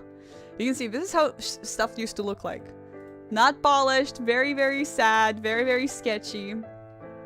This red line represents the stuff we cut. But yeah, anyway. So this is what I mean when I say we couldn't redraw 20 tables. We had to just draw the simplest version of the table, because if we made the table any more complicated, we would have to have a lot more checkboxes in there and a lot more drawings. Does that kind of make sense? Am I losing you? No. Oh no, little darling took my place. No! Oh, you guys are fighting. Nice. I kind of feel good that I don't animate. That is hard. It is really hard. It is incredibly hard, but it's very, very rewarding, and I want to do it more so I can put everyone in there. Yeah. Anyway, next. So this is how it looked like, and I drew a bunch of sketches here and then came over and just cleaned it up very nicely, and it looks so good. So this is one of the storyboards, so you can see this is like how the storyboard looks like, and then this is how the final looks like, the final sketch, the colored sketch. The reason that we removed the swords from this wall was because, oh, why doesn't Alona just use a sword to defeat boredom as a beast? Like, why? Like, if there are swords in the walls, why didn't she just use a sword? So instead of the swords, we just made, like, you know, the tutoring session sign over here. Yeah. We moved the tutoring session sign on the wall to replace the swords. We added, like, we kept the bookshelf. The bookshelf was a fight. No one wanted to draw the bookshelf. Because I understand. That's why most of the action is happening on this side of the wall, not on this side of the wall. If you look, oh, you can see the tower in the distance. That's very nice. You can look, most of the stuff that's going on, this is the bookshelf that no one wanted to draw. This is it. No one wants to draw this bookshelf. It's very complicated. So we drew like 3 backgrounds of the bookshelf and reused it. And then you can see how we do not see it for the rest of the video. It's just not there. Like, we established that there's a bookshelf at the beginning. Cachet is very smart. It's a good character moment. But we're not gonna draw it 40 times. So yeah, there's another bookshelf. No one likes the bookshelf. But yeah, it's a good character moment to establish the Cachet is well read, for example, right?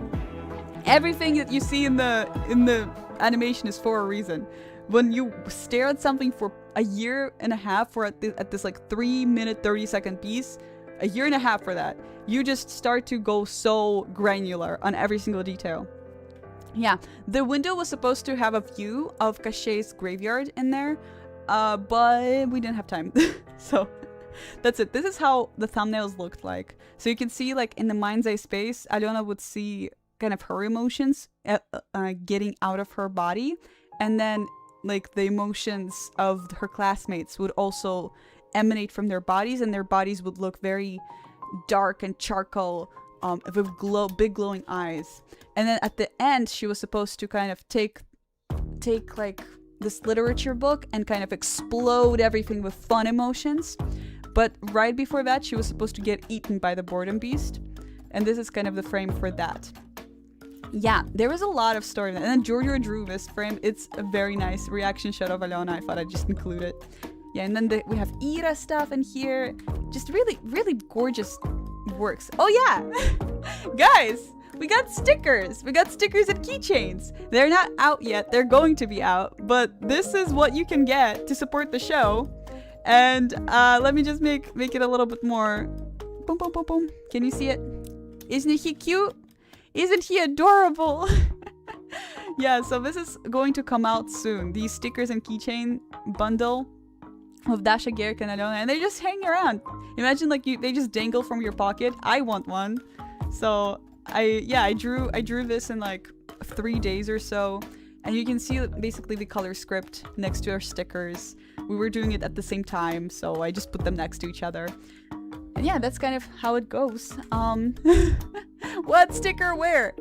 We are going to make a store. We're gonna make a store, and I will make a big announcement. It's gonna be awesome. Yeah. But you can follow my Patreon if you want to, because I do want to have physical rewards on my Patreon. I do want to do that. However, I do need some more Patreons to make it happen. So if you want to see stickers and little like keychains, go support me on Patreon, and I will be happy to see you. I have like behind the scenes here, I have character sheets, I have storytime preview, and some more meta-nomad visual development that no one else gets to see but my 3 royal Patreons. And then the memes. The memes! This is the meme that I was referring to. It's so funny. Giorgio is like, gay? Question mark?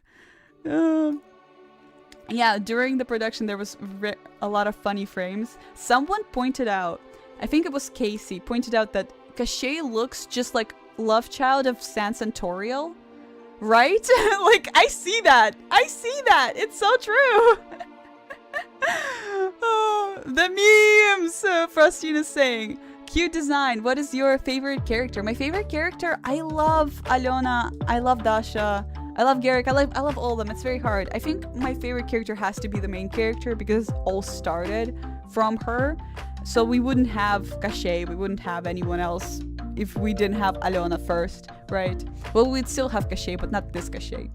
Dasha! Tanya Ida. Like, Jess's favorite character is Dasha. Will you show any of the chosen OCs? I might if I feel like it. I do want to say a bunch of people who are here got it. I need to go to dinner. See you soon. Have a good dinner. Yeah, and a worm on stick situation. Heck yeah, worm on string. This was very funny for me to include, and I'm glad it made out to the final cut. Oh yeah, and the animated gamer drew like a little character freaking out about Cachet because he is daddy. He is daddy. Okay, now let's move on. Are you ready? We're switching gears. We just looked at a lot of beautiful art, and there's more beautiful art to come, including art that you sent on the Discord server. If you haven't already been drawing this entire stream or submit something in the Discord right now, and we're gonna look at it at the end. But are you ready for really embarrassing art from a few years ago that I drew for this show? So a little bit to preface it, I'm gonna start the slideshow. I always knew I wanted to make an animated series, but I didn't know how to make an animated series when I started, right? So this is what I've put together as a pitch, because when you make a series, you need to make a pitch, right? Easy. So this is what little baby Lesya thought a pitch should look like. Alright, starting off pretty strong. Story and world. Pledge to the Earth. It used to be called, instead of Meta Nomad, it used to be called Pledge to the Earth. The reason is because I think I wanted to have the monster that was causing climate change. Basically, magical climate change. So it was a pledge to the Earth, if I was cool. And Alona's name used to be Palina. And this is what Alona used to look like. This is actually not a bad piece of work. I like, this is why it's first. It's one of the best ones. She used to be 14. She was a nomadic girl and, you know, experiencing all of these waves of nature. And she used to live in this small town called Gradberg. And she was uncomfortable because she felt trapped in the small town of Gradberg. Because I was trapped in a small town. After, yeah, she used to be a nomad, and then, yeah. And then this is our character. This is how the characters used to look like. So, can you guess who is who? We had a big transformation happen in this in this cast. Can you guess to me who is who? Who transformed into who?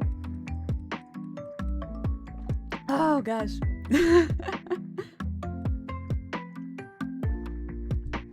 By the way, if you don't have... Yes, Garrick was a girl.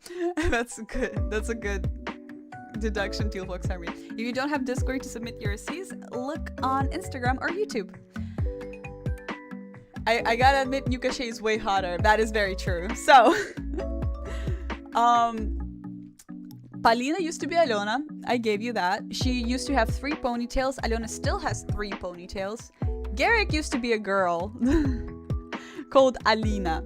I'm so creative with the names. Palina, Alina. Yeah, just like it was great. It was great stuff. Alina used to have like problems with walking, and she is like a dancer, but she has like a cane. I don't know what was going on. I don't know what's going on there. Dasha used to look like this. She was more of like a scavenger or like a forager, like the people who collects berries. So I put like berries on her, and she used to be a daughter of like a lumberjack instead of like a high fae fantasy daughter of like cool elves and stuff.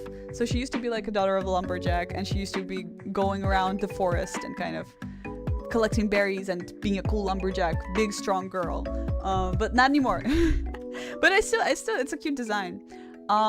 Cachet is actually Cachet became from a mix of this girl over here, this old woman, and Ivan, which was Palina's brother, Alona's brother, I guess. Now Ivan is Pushok, and you don't know who Pushok is, but I'll tell you who Pushok is. It's a cat. You'll love him. This was the turnaround for Palina, who turned Alona. You can see the 3 ponytails there. The last name is the same, so Alona's full name is Palina. Alona's full name is Alona Tugarina. Tugarin Zmei is a dragon, so there is some dragon-born origin with her, which I'm gonna dive into soon.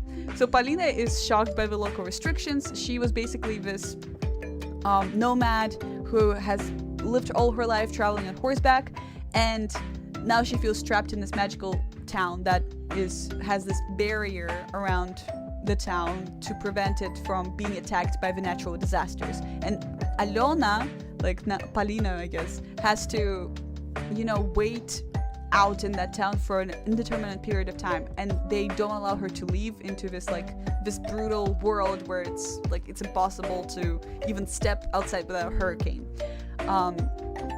Yeah, and then she has some powers, fire powers, or is it puberty? I love my writing. And then this was the early development, so I did some silhouette work. I'm embarrassed to show these, but I think it's good for you to see that we all did not start geniuses, Yeah, I'm not sure what her torso here is very long. Anyway, so this was the early designs. This was her character expression. I totally just took photos and tried to come up with an expression of how she would do it. I did it from photo reference, basically, which is how you're supposed to do it, but I think I might have went a little bit too hard. This is more like a comic book, Alona, than anything. We have a 3-headed dragon here that she touches, and then she's like, oh my god, 3-headed dragon, bring back my heart. And then she is like, I will bring you your heart. I don't know what I was thinking there. But you can see Alona is struggling here. She's like, let me go. Take me home. I want to go home.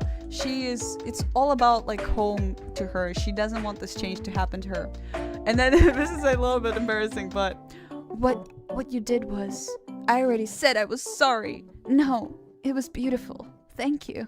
Huh? And then she stops crying. I was very edgy, can you tell? So yeah, we have Ivan, who's the older brother, who is he can cook, and he's the comfort fix it up guy to Alona. This was his early development. I think he turned out the best out of everyone there. And yeah, shirtless Ivan, if you want shirtless Ivan here. I tried different faces, I tried different character expressions, and I really thought that I could have pushed the silhouette a little more. Something for your art maybe that you can try is pushing the shapes a little more if you want to go more cartoony. But this was more comic booky. Will he be in the show? I don't think he will be in the show in the same way that you might think he would be.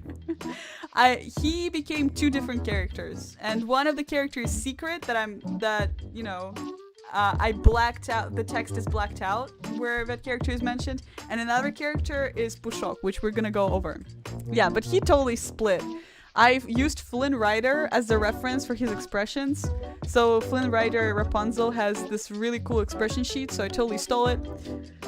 Yeah, and then we have Dasha. Dasha is sweetheart. No, she's puffed sleeves, pink, but she's this really hardcore.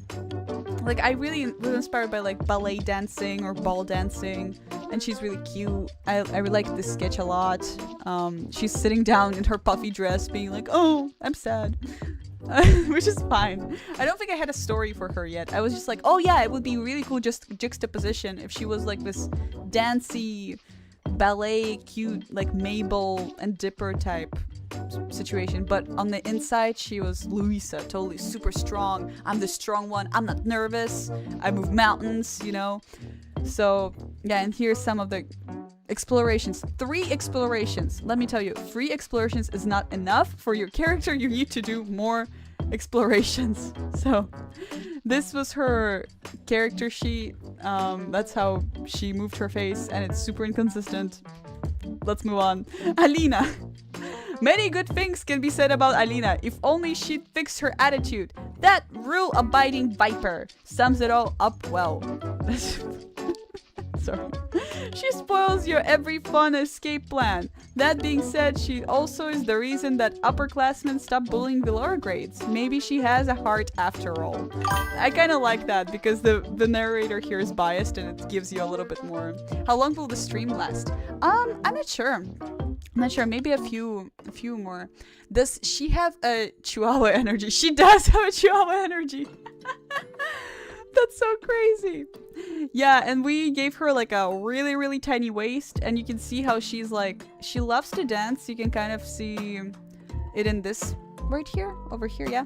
And at the same time, something is wrong with her boots. She was actually based on my best friend from, my childhood best friend from Russia, Marina, yeah. She also had like a lot of problems with her feet and her back, and she always walked with like a cane. And I thought, like, no one in childhood cartoons represented her experience. So I wanted this character to represent her experience. She changed. She became Garrick, but it was a nice try. I think she will appear in other ways in the show. I do want to kind of tell people, like, you know, childhood is not so joyful. Sometimes you have something like this. You love K-pop. Like, Marina really loved K-pop, and at the same time, she couldn't really, you know, participate into the fullest as a kid because of her, you know, disability, which she now dances very well, and I think she overcame whatever was bothering her, but yeah, it was very tough.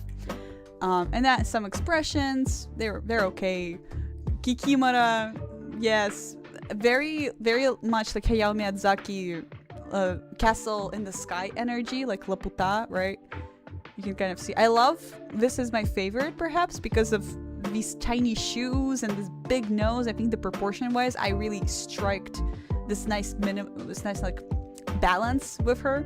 But yeah, this middle one is also very, very fun. I could not draw noses back then, so. And then we have some character moments. Yeah, so Ivan and Alena, I guess they're just like, oh, she's you know, she ripped her pants and he's fixing her pants, and it's very sweet. Dasha and Alena here. Dasha and Alena were always supposed to be best friends and have this special bond between them. So it was from the very beginning that they were friends, and I needed them to be friends. Whoops, okay. You didn't see that. And thank you. Yeah, this was my very old, very bad pitch. That's how I thought pitches was supposed to look like. Now, I am happy to present to you a not so bad and not so old pitch that I did for a grant that is different. This is the cutest thing I've ever seen. Thank you, Tealbox Army. Thank you very much. Thank you. Yay! Sometimes I'm afraid to comment on videos, but I'll start. Aw, ghost animation. YT5. Hello. I'm happy that you're commented, and don't be scared. I don't bite. I know I have teeth, but I don't bite. Yay! Thank you very much. Thank you very much. So, are you guys ready? Because I'm gonna show you the actual show now. You have now heard the entire history of like how I started this. Not the entire history, but basically the humble beginnings. Oh my god. I need a drink of water, one sec. You have seen humble beginnings of how this whole thing started. You have seen a little breakdown of my thought process behind how to make cartoons now that after I made one. Now, let's see the pitch. Are you ready? Yay! Hello, sketches. Hello. Yes, we get to see you. Bees, ass, yay! Photos to get. When will the second episode approximately come out? I am currently starting to fund it. So the stickers that you saw, the keychains, once I make a store and once like enough people join my Patreon, I will be able to release episode 2 because it's not made yet. But I will show you what you can see in the episode 2, which is technically episode 1. So, are you ready? I'm so excited! Oh yeah, Captain Bonnie is saying, oh yeah, when you go to Discord and choose some characters for the series, please mark them with an emoji. It's so let people know they'll appear. You know, people do want to know that they appear. Maybe I will start letting people know. I like the elements of surprise. But yeah, something to discuss at the end of the video once we do go through the whole thing. All right. Are we ready? Because this is the actual real deal. This is what's going to be, what the show is going to be about. Okay. Let's put some music that's not silly. Let's do this. Yeah. Getting in the mood. Meta Nomad. By me! So, Meta Nomad is an emotional action comedy set in a world of mythologies for audiences who loved Avatar: The Last Airbender. Who here loved the Avatar: The Last Airbender? Give me some hype! Avatar: The Last Airbender! I love that movie. I grew up on that. And the Owl House! Ha! My cousins love Owl House. I watched it twice with them. This serialized 2D animated 22-minute episode format is suitable for children ages 6 to 11 and their parents and you guys. This 6 to 11 stuff, it's really just for people to understand what the rating is. Like, is it PG-13? Can you curse? Is there a lot of blood? There's not going to be cursing, and there's not going to be a lot of blood in there, but some. Logline. After 12-year-old Alona Enchantress' mom vanishes. Let me actually say that normally. After 12-year-old Alona's Enchantress' mom vanishes from a magical portal, Alona embarks on a quest to find her, where she must adapt and learn of her new world in order to return home with her mom. So you see now, the beginning of the Boredom is a Beast, it's all about Alona's relationship with her mom, and her mom being the school enchantress, right? About the creator, you can read about me. You know. Premise. Meta Nomad follows Alona, a 12-year-old girl in St. Petersburg, Russia, who immigrates to the mythical land of Mirok in order to, by the way, Mirok in Russian means little world. I thought that was cute. In order to find her missing mom and return home. Mirok is the world of walking cities and flying islands, where each city is themed after a myth, legend, or folktale. Why did I do that? I love folktales. I love mythologies. I don't know if you guys had this growing up, but who has like the Roman mythology book with them and they were just like flipping through it when they were younger? Or maybe you have it right now, maybe you're into it right now. Who has like the Norse mythology book? Neil Gaiman, anyone? Like the Celtic mythology, awesome stuff. Like, and I thought it would be really cool to learn about more mythologies through a show, because I don't see a lot of Russian mythology being featured in TV at all, especially American TV. There's not a single Russian protagonist that I know of in TV who speaks Russian and is from Russia, right? There was Anastasia, but that was so old and that was a movie, not really a series. So now we're really diving into something really interesting here, because Alona is, you know, it's very, you haven't seen a character like that on American TV before at all. And now we're diving a little bit into this Owl House aesthetic where she is in this land of mythologies, but where in the Owl House it's mostly some made up, some half made up, some like very weird and horror gothic vibes. I want to actually draw from real mythologies and incorporate them in the actual plot lines. So you can be like, oh, I know this myth. And it adds so much context to the character from that myth that you wouldn't otherwise get from just a one-time made-up character, right?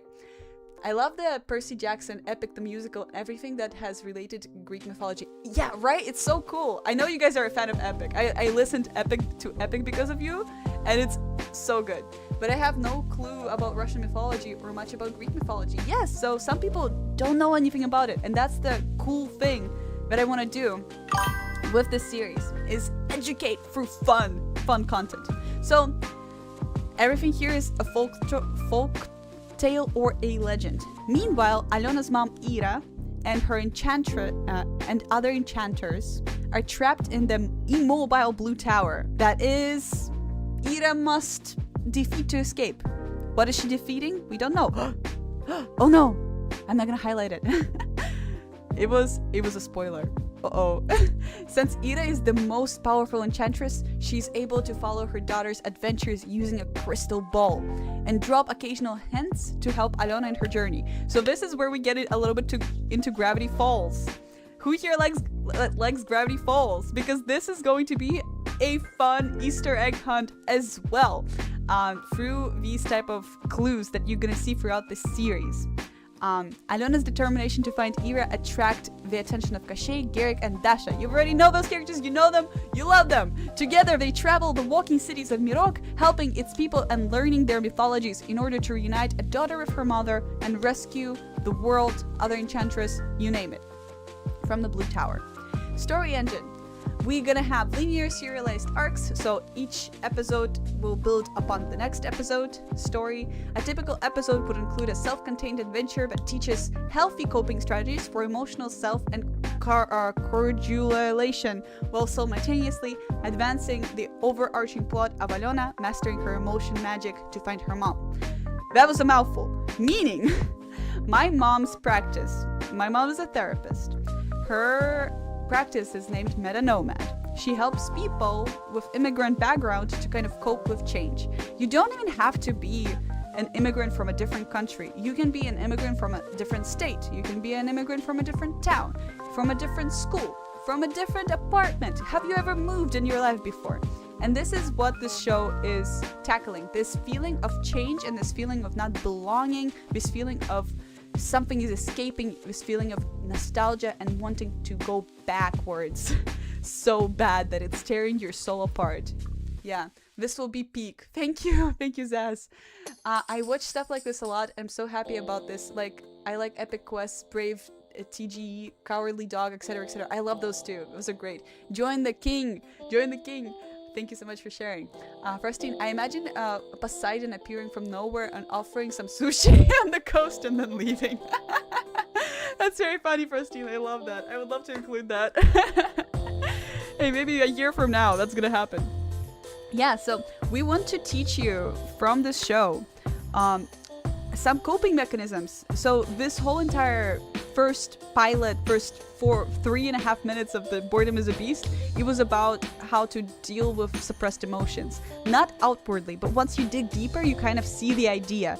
The emotion magic here is manifested, and, you know, it just gives a nice playground to actually dive into each character and what they need emotionally in order to become more stable, more like emotionally successful, more not hurt, you know? It's good. There's gonna be a lot of hurt in the series, and we're gonna examine every single type of nostalgia that you can have, every single type of story that you might tell yourself, if we have enough funds, that is.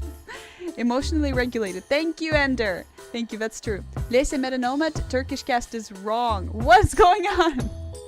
What is wrong with them? This is so cool, and your character designs are great. Thank you so much, Frostine. I'm just entering to a new school, so this will help me a lot with this. Oh, I'm so happy. Yeah. All I want to do is just have a space for you guys to relax and kind of process what you're going through, because there's always big changes in your life, and this show, I want this to be like a comfort show for you. Yeah, and this is our One Pitch series. Now, let's look at the characters. Ah! I'm so excited. So, Alona Tugarina. So, one tidbit. This is technically a spoiler, but I like you a lot, and you have been so supportive that I'm gonna tell you. Tugarin Zmei, if you're gonna go into Google and you Tugarin Zmei, it's a dragon, and this is how it looks like. Up there, here you go. This is how it looks like. It's a 3-headed dragon, and it's a staple in Russian folklore. And yeah, just, you know, we even had cartoons, the three bogatyria that featured Tugarin Zmei in there. That's kind of how it looks like.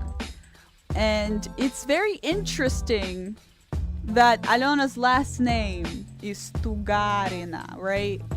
I'm not gonna say anymore, but it's just very interesting, right? So Alona is a Russian girl from St. Petersburg. She always lived with her mom, grandma, and a talking cat, Pushok. Pushok mention, yes! Alona is a very smart and brave kid who can't wait to grow up. and be just like her mom. That's what we see at the beginning of Boredom is a Beast. Alona is gifted with quick wits and magic skills and puts a lot of pressure on herself to be exceptional in everything she does. In the land of Mirok, she blends right in with the fantasy crowd because of her natural blue hair. Yeah, so it's not dyed. It's supernatural. But on the inside, Alona is Russian and making it hard for her to understand her. So people don't really understand, like, her for who she is because she blends so well. She also has funky blue hair and cool powers just like them, but she is completely from a different background. Kind of, kind of like people. So Ira Tugarina. Ira is a 35-year-old single mother to Alona and the most powerful enchantress that the world of Mirok depends on for protection. Every year, Ira and the other enchanters gather at the Blue Tower to keep Mirok's magical walking cities powered, and its people safe. This year, however, something went wrong. What went wrong? We don't know, because that's a spoiler. And yeah, this is a sketch that I did 2 summers ago, before I started writing even the first episode script, which we might look at if you want. And I just wrote mom, and I'm like, yeah, this feels like a mom to me. I don't know why, this strike look, it's very motherly yet stern, and I thought that would be a great mother for Alona. Very powerful, right? That sealed everyone in the tower for good. So something sealed the most powerful enchanters that were protecting and powering the magical cities that were in this world of Mirok in there for good. To the world, Ira is a strong, capable leader with a cold and affectionate demeanor. That's kind of what you see over here. But feared and respected. However, to Alona, Ira is a doting mother and a best friend. If one thing is certain is that Ira would never break under pressure, because if she does, the world would break with her. Dun dun dun! Yeah. Then we have some omitted text, some really cool art by Wenwu. You gotta check her out, she's really good. Blue Tower is a maladaptive defense mechanism that leads to isolation and depression. So again, we're going back into the emotion magic here. So something in the Blue Tower is, going to be talking about these themes of depression, isolation, because I'm sure you know, but we often forget kids are not immune from depression. Kids have depression. They can have depression. They can have maladaptive mechanisms, and it's really hard for adults to realize, because a child acts spontaneously, and sometimes when a child is quiet or is just neutral about everything, it's like, oh, that's great, the parents get a break, right? Sokog Deem, yes, thank you. Thank you, Hoshem. Do you know how the Kipi is? Ender Misty's asking question about the natural blue hair. It is similar to how blue butterflies get their color, where their wing scales are shaped uniquely on microscopic level to isolate the blue light and reflect it back outwards. That's really cool. Maybe I did not dive into her natural blue hair. It's actually, if you grew up in Russia, we have this character called Malvina, and it was more of a отсылочка, how do you say it? Reference to Malvina's blue hair rather than the butterflies. But I think I might steal this from you, because I love this, and this is still under production, so thank you. Yeah, I'm kind of scared to go to my new school, because I know for being the weird kid or liking anime and drawing. Oh no, the toasted girl. Oh my gosh, that sucks. No, that's a struggle though. I understand it. I feel just love what you love. If it makes you happy, it makes you happy. Who is to tell you what to like? These kids, just because their likes are more respected by adults and the structure you're in, doesn't make it better. Like if you have enjoyment from drawing or being anime lover, and you find something in there, it's like literature, it's like a good book. Why do we look down at people who like anime but not at people who like to read? It's more societal. It's basically the same thing. It's a love for a good story. Yeah, you love characters, you like stories, and that's good. Just embrace that. Don't let anyone tell you Otherwise, don't let anyone bring you down. Keep loving what you love. And it will actually bring you to people and to places where you will be happy in, instead of, you know, conforming and being unhappy in places where people don't like the things that you like, right? Moving on, we have my favorite character, perhaps, of the entire show. The Portal. This was drawn by Wenwu. Portal is Alyona's familiar that she summons with her magic during her lowest point in the episode 1. Portal is a silly little guy with childlike curiosity and love for a good prank. It represents Alyona's childishness, or as she rushes to grow up faster. We have a lot of omitted text here. The Portal starts to cause more serious trouble. By the end of the series, Alyona and Portal are at odds with each other, and Alyona must find a way to repair the rift between them in order to save her mom. Something is here, but we don't know what. Portal is a very important character. He is very important, and I call he, but it's actually it, right? Any pronoun will do for Portal. Portal is very important for Alyona's growth.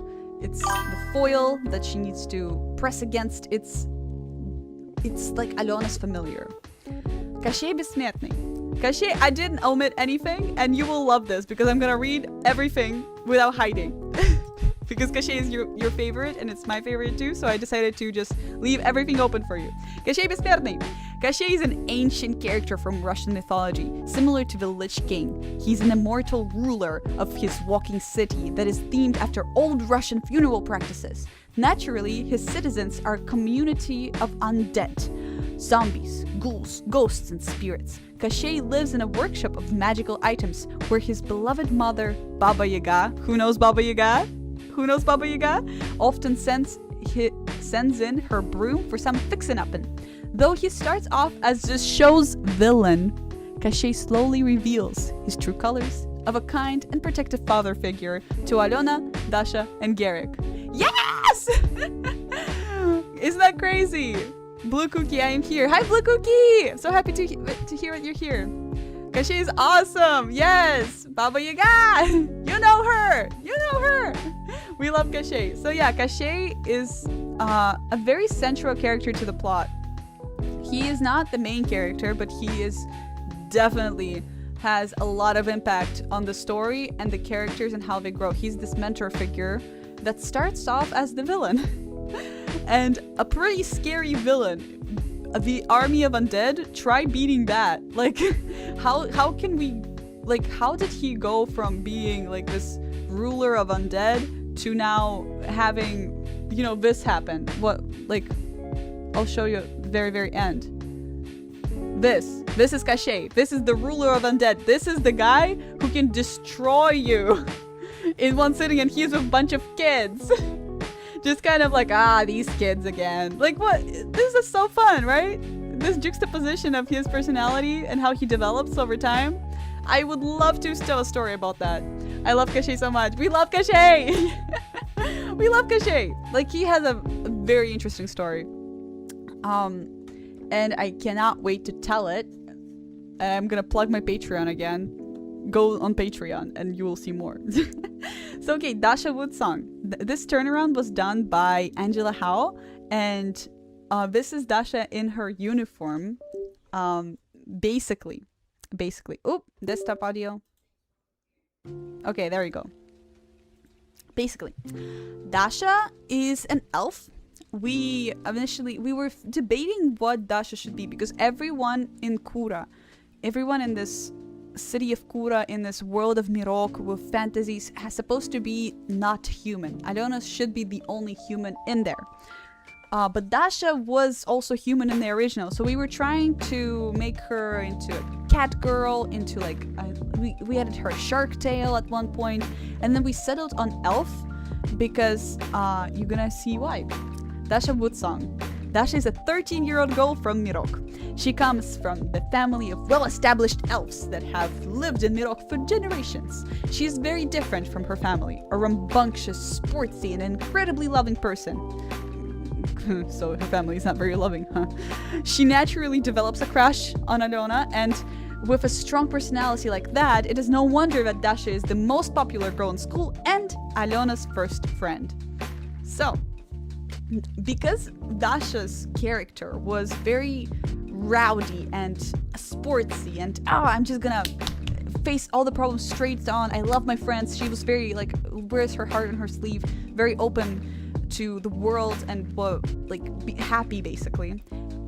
A classic protagonist, like think Luz from the Owl House, think SpongeBob, think Clifford, think like what should we go Avatar Aang, like think those characters who are very open and very loving and they love people, and then put them in a family situation that is the opposite of that. And I thought elves were a great representation for that, because elves for me in mainstream media are very uppity, very I'm gonna talk with a British accent while I kill a human being in my dungeon. Like something like that, you know, like very removed high elves, like the name of the class, like high elf, the name of the species, I guess, the high elf is like so removed from humanity. So I thought that having this high elf as Dasha would be very interesting for her character and how she will battle against her family and her nature, which is like a very loving person. Are you going to see the OC from the last OC you saw last stream? I am going to yeah guys, send all of your OCs in the Discord. We're gonna look at them from the art channel today at the end of the stream. What is the ship name for Alona and Dasha? I don't know. What would it be? Tolkien has done great damage to elves in media. Oh yeah, that's true. Yeah, 10x Red, that's very true. Tell me what elves used to be, because I think they were a little bit more rowdy and stuff like that, which also can tie back into Dasha very nicely. No, I don't have Discord. No! That sucks. Lasha. Oh, that's cute. Lasha, that's nice. But Lasha, maybe a little close to Lashara, which is a mean thing to say in Russian, but it's not Lashara, it's Lasha, which is very cute. Yeah, so Garrick, we're gonna move on to Garrick. So that was Dasha. She has a lot of secrets as well, which I've omitted, but this is her. I love her. Garrick the Goat, our anxious wreck. 13-year-old Garrick is a beloved anxious wreck of the trio. He's a fluffy goat boy that lived in the land of Mirok all his life. Even though he has a not so joyful upbringing, being tossed around by fate from place to place, he's a kind soul and always knows how to make Alona and Dasha laugh. He also makes me laugh. I mean, he's so baby. He is so baby. I love Garrick. The goat. Garrick is the goat. Yeah. I love Garrick a lot. And him and Cachet, you probably noticed it in the pilot, him and Cachet have a very special bond where they go, like, they complement each other. I think Cachet, like, did you notice horns and horns? Cachet sees himself a lot in Garrick. He sees, like, Cachet, this warrior. Imagine this warrior army guy. He fought so many wars, and then this little thing comes to his doorstep and is like, I am scared to talk in front of people, and, like, I'm an anxious wreck, and I'm gonna cry now because you're looking at me. And Cachet is like, well, you little thing, I used to be a youngster just like you, or maybe not, you know, we don't know Cachet's upbringing either. And take him, this duo of like a stern general and a little goat boy is just so endearing. And I don't know if you guys could catch this, Cachet can change his heads around. So in this one, he has a bull head, like a wolf bull head. And which is very interesting because it does complement Garrick a lot. Rolls in. Transform! Hello, I'm back! Hey, Prime, how are you? Alasha. Alasha, that's cute! Oh, you guys have such cute ship names, I love them. Zaz is asking, so like Cachet is like the father figure to him. Yes, Cachet is like the ultimate daddy. He is the ultimate, you know, protector of this entire kid crew that we just looked into. And I think that's very fun because Cachet did not have a family before. Like, he has a mom that he really cares about, and like that's what his like one thing, like, that you see when he's a villain. when he's in his villain form and he's like, undead, brr, I rule, rise, and pow, pow, pow, pow, pow, I'm gonna destroy you, you little sparks of energy. And then his mom calls and it's like, ring, ring, ring, ring. Mom, hi mom. Yes, I fixed the broom. Yes, I love you too. Anyway, back to being the nuisance to society and evil and Like he has Caché has a motorcycle with bat wings, which will make an appearance very shortly. But yeah, I'm very excited for that. Like he's the cool dad. He's the cool dad. Token mostly, okay, 10x Rednet, some lore about Token. Token mostly uses the Norse and German version of elves, so everybody uses those too.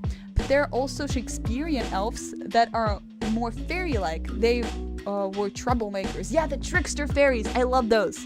Those are amazing. I think that's what Dasha is gonna realize, that like, you know, her family was very under the influence of like mythology from German culture, French culture, and then she's going to realize that actually she vibes more with Shakespearean. So that's basically that's what we're doing.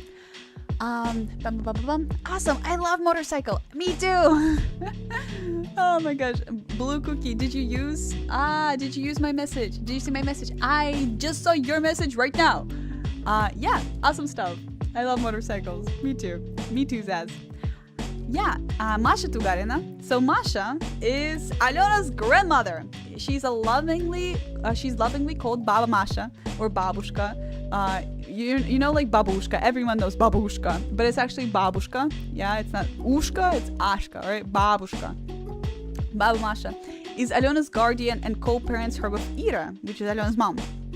Masha is the one who taught Alyona discipline and being prepared for the worst case scenario at all times. Intergenerational anxiety, which we're gonna cover in the episode as well. Masha fears change. Do you see the themes showing through? Masha fears change and feels that there is no safer place than home, even if it can be further away from the truth. She craves to have all her family safe in one place, and she's ready to drag them into a safe place, whether they like it or not. So you could kind of get like Masha is going to cause some trouble to Ira, who's constantly traveling between worlds, between the real world and the world of Mirok, and she will not be thrilled for letting Alyona go to find her mom, and yet she's her guardian. Like, what are you gonna do? Yeah, it's going to be like really, you know, hard for Alyona to deal with these two sides of her desire and then her family relation, family connection from one side and the other. She's being torn by her family, literally. And what is she going to decide? It's kind of like the situation that we read earlier. I forgot who sent the message. I'm sorry. I think it was Frostine, starting a new school, or having this interest to draw and animate and no one understands it in your school. This is exactly it. Like, you have an interest, you have an independent thought that is not really well received in your family. Whether you choose one thing or the other, like if Alyona chooses to stay with her grandmother, her mom will never be found. If Alyona chooses to go find her mom, the grandmother will be very upset. So what is Alyona gonna do? She's not gonna go off from what other people tell her. She has to go with what she feels like doing. And this entire show is all about feeling and understanding how to pinpoint it and act, you know? So yeah, there's a whole magic system and one of the magic system, it's like divided into quadrants, and one of the quadrants is emotional manipulation, which is really interesting to me. And we're gonna explore it later, but not today. Maybe in the next one. So, Pushok! Yes! Remember this character, Ivan? Do you remember Ivan? This guy became partly Pushok, partly another character that we do not see here, but might appear later in the episodes. So Pushok is a talking house cat, and this drawing was made by Finn again. Finn, and this is Pushok. It's so cute. I will make it a little bigger so you guys can see. Yeah.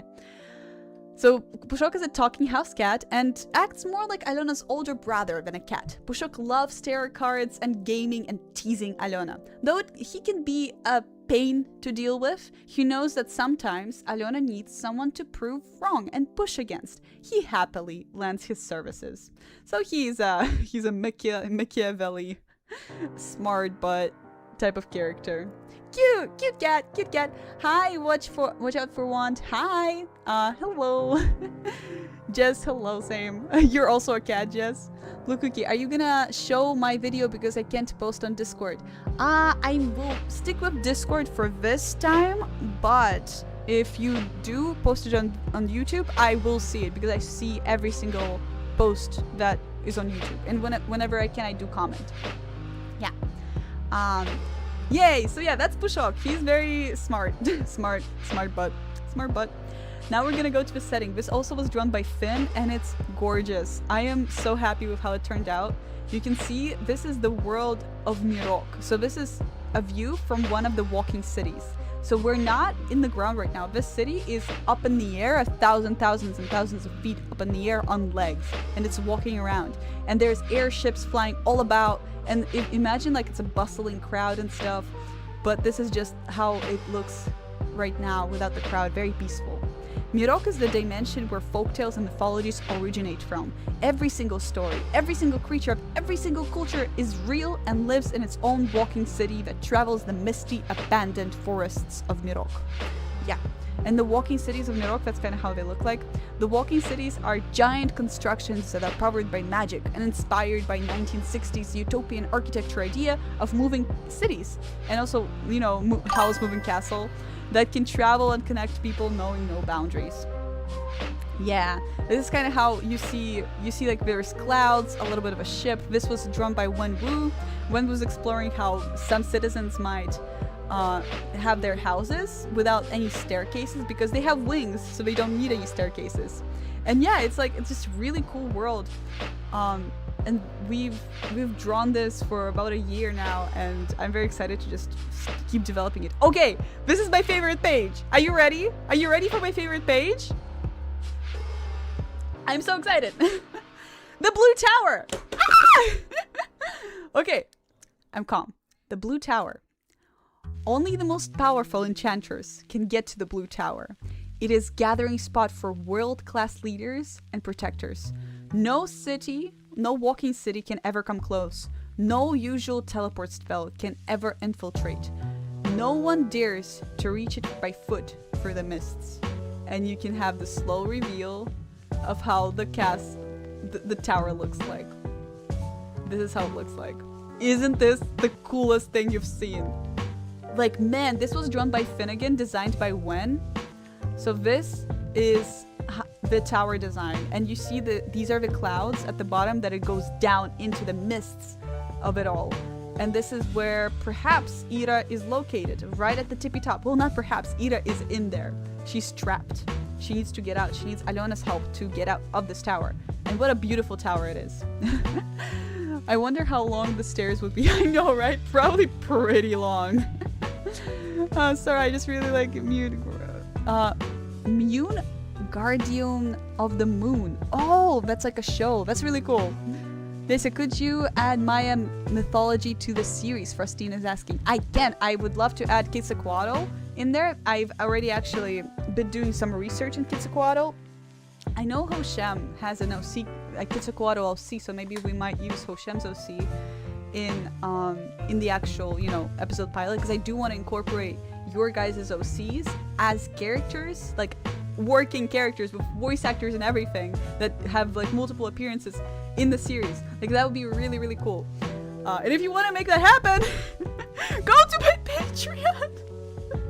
Oh god. Anyway, I gotta do it, man. I'm sorry. So yeah, I want to include all of your OCs in there as like actual working characters. I do need the funding to do it, so that's why I have to plug my stuff.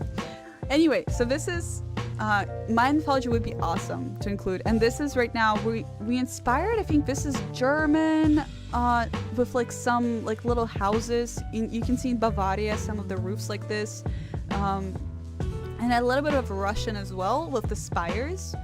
So like the Kremlin was part of the inspiration for the design of the walking tower. You can see like the circle is a very prominent shape in here, and like a lot of arches and a lot of intricate design stuff. So yeah, and of course brick walls that are a little bit out of place. And then it goes down for a very long time. So yeah, and then below, what is below the tower? That's the mists. The mysterious misty land of forest and rock is the ground plane of the walking cities. No one knows what lies beneath, and no one knows who enter. And no one who enters ever returns the same. Dasha has something. She has something to do with the mists. We don't know what, and that's kind of the secret that I don't want you to know yet. But just know Dasha has something to do with them. And then we have some airships. These were designs by Finn. So these two were Finn's designs, as well as the Blue Tower. And then this is Ariel. Ariel is a very talented visual development artist and illustrator. She drew these walking cities and flying like machines that would go around the Blue Tower and kind of exist above the mists. Yeah, it's a really, really good movie. What's a good movie? The circle is literally Team Forest 2 logo. That's crazy. Wait, that's really Team Forest 2 logo? Oh my gosh, I see it. Yeah, so yeah, this is our setting. And this is where you would meet Kashey. So this is actual layout of the first episode. This is how it looks like. And you remember when I was showing you like little like pre-production stuff, like, oh, it looks so ugly and it's so unpolished, how can this ever become a fully animated series? But then we go here and we made this, you know? We made something that actually moves and talks and lives, and you love those characters. So that's right now the exact same thing, the exact same process we're going through, where this is our setting. You can see these walking cities like walk along in the horizon here. Oh god. Oh my god. Oh my god. Oh my god. Maybe you cannot see. I'm sorry.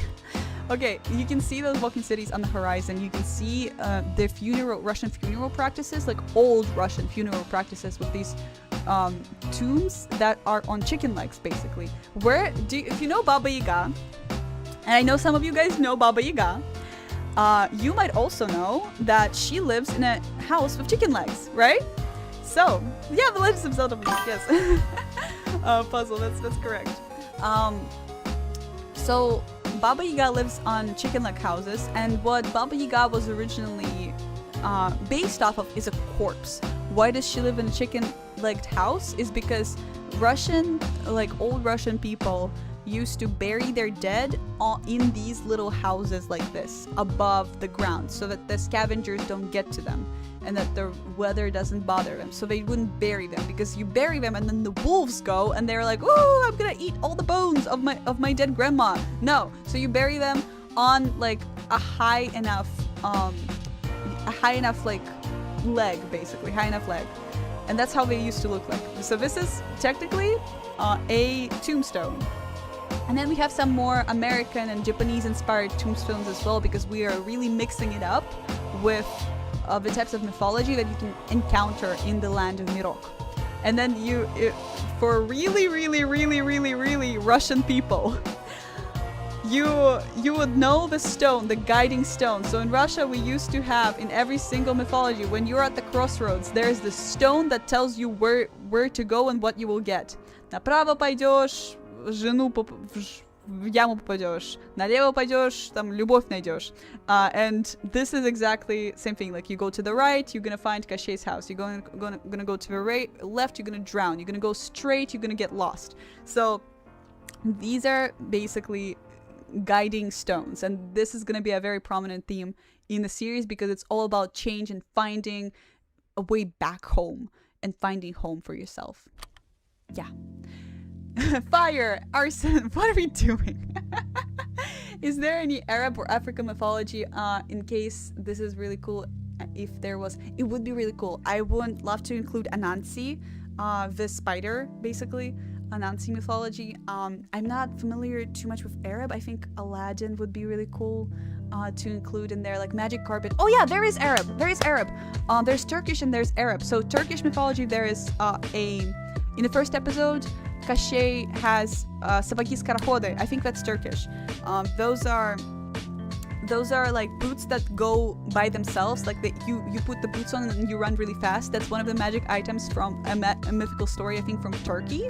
And then I might be wrong. It might be like more Russian, but I forgot. And then from Arabic, there is the magic carpet from Aladdin in there. Like Cachet has that, and he's repairing it. And I didn't include it in this, but we have visual development for that as well. And there's a lot of, like, I didn't come up with every single mythology item that was included. So some of the people who worked on this they're from India, they're from China, they're from Japan, they're from Russia, they're from Turkey. Like a lot, we have a very mixed crew who's working on this.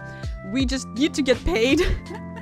And this lookbook I submitted to Crayola, and we unfortunately got rejected, so we're not getting funding from Crayola on this. We're not partnering with Crayola. Crayola, please sponsor me. Someone please sponsor me. It would mean the world to me, you guys, if you just, stick around, subscribe, just watch my videos, so people will know that something is going on in this channel, and maybe someone with money will one day come and be like, I'm gonna sponsor your show. This is amazing. So this is what I'm counting on. This is why I'm telling you all these things, because I think this is gonna be a really cool thing that will happen in the future once I get funding. Okay, next. So yeah, there's a lot of different mythologies. This was drawn by Ariel. She, again, very talented. Oh yeah, this was drawn by Felicia. Felicia is really talented animator and visual development artist and background designer. I love her work. And all of the names are going to be at the end as well. So this is drawn by Ariel. She did these... we were thinking of what a Cachet's workshop would look like and how the road to Cachet's workshop might look, and this is what she came up with. Again, it's being inspired by tombstones and Russian burial traditions, and some of the wooden crosses you see there as well. Very Christian and Russian and Slavic and etc. Because Cachet is from Slavic mythology, it was more Slavic-oriented mythology that was guiding our visual development, and that's what she came up with. Another thing that Wen came up with is the workshop. So this is where Cachet, we're gonna have a lot of Cachet in here, you guys. This is where Cachet spends most of his time fixing and tinkering broken magical artifacts. After Alona and Cachet settle their differences, this becomes Alona's home away from home. And this is how Wen visualized the workshop to be.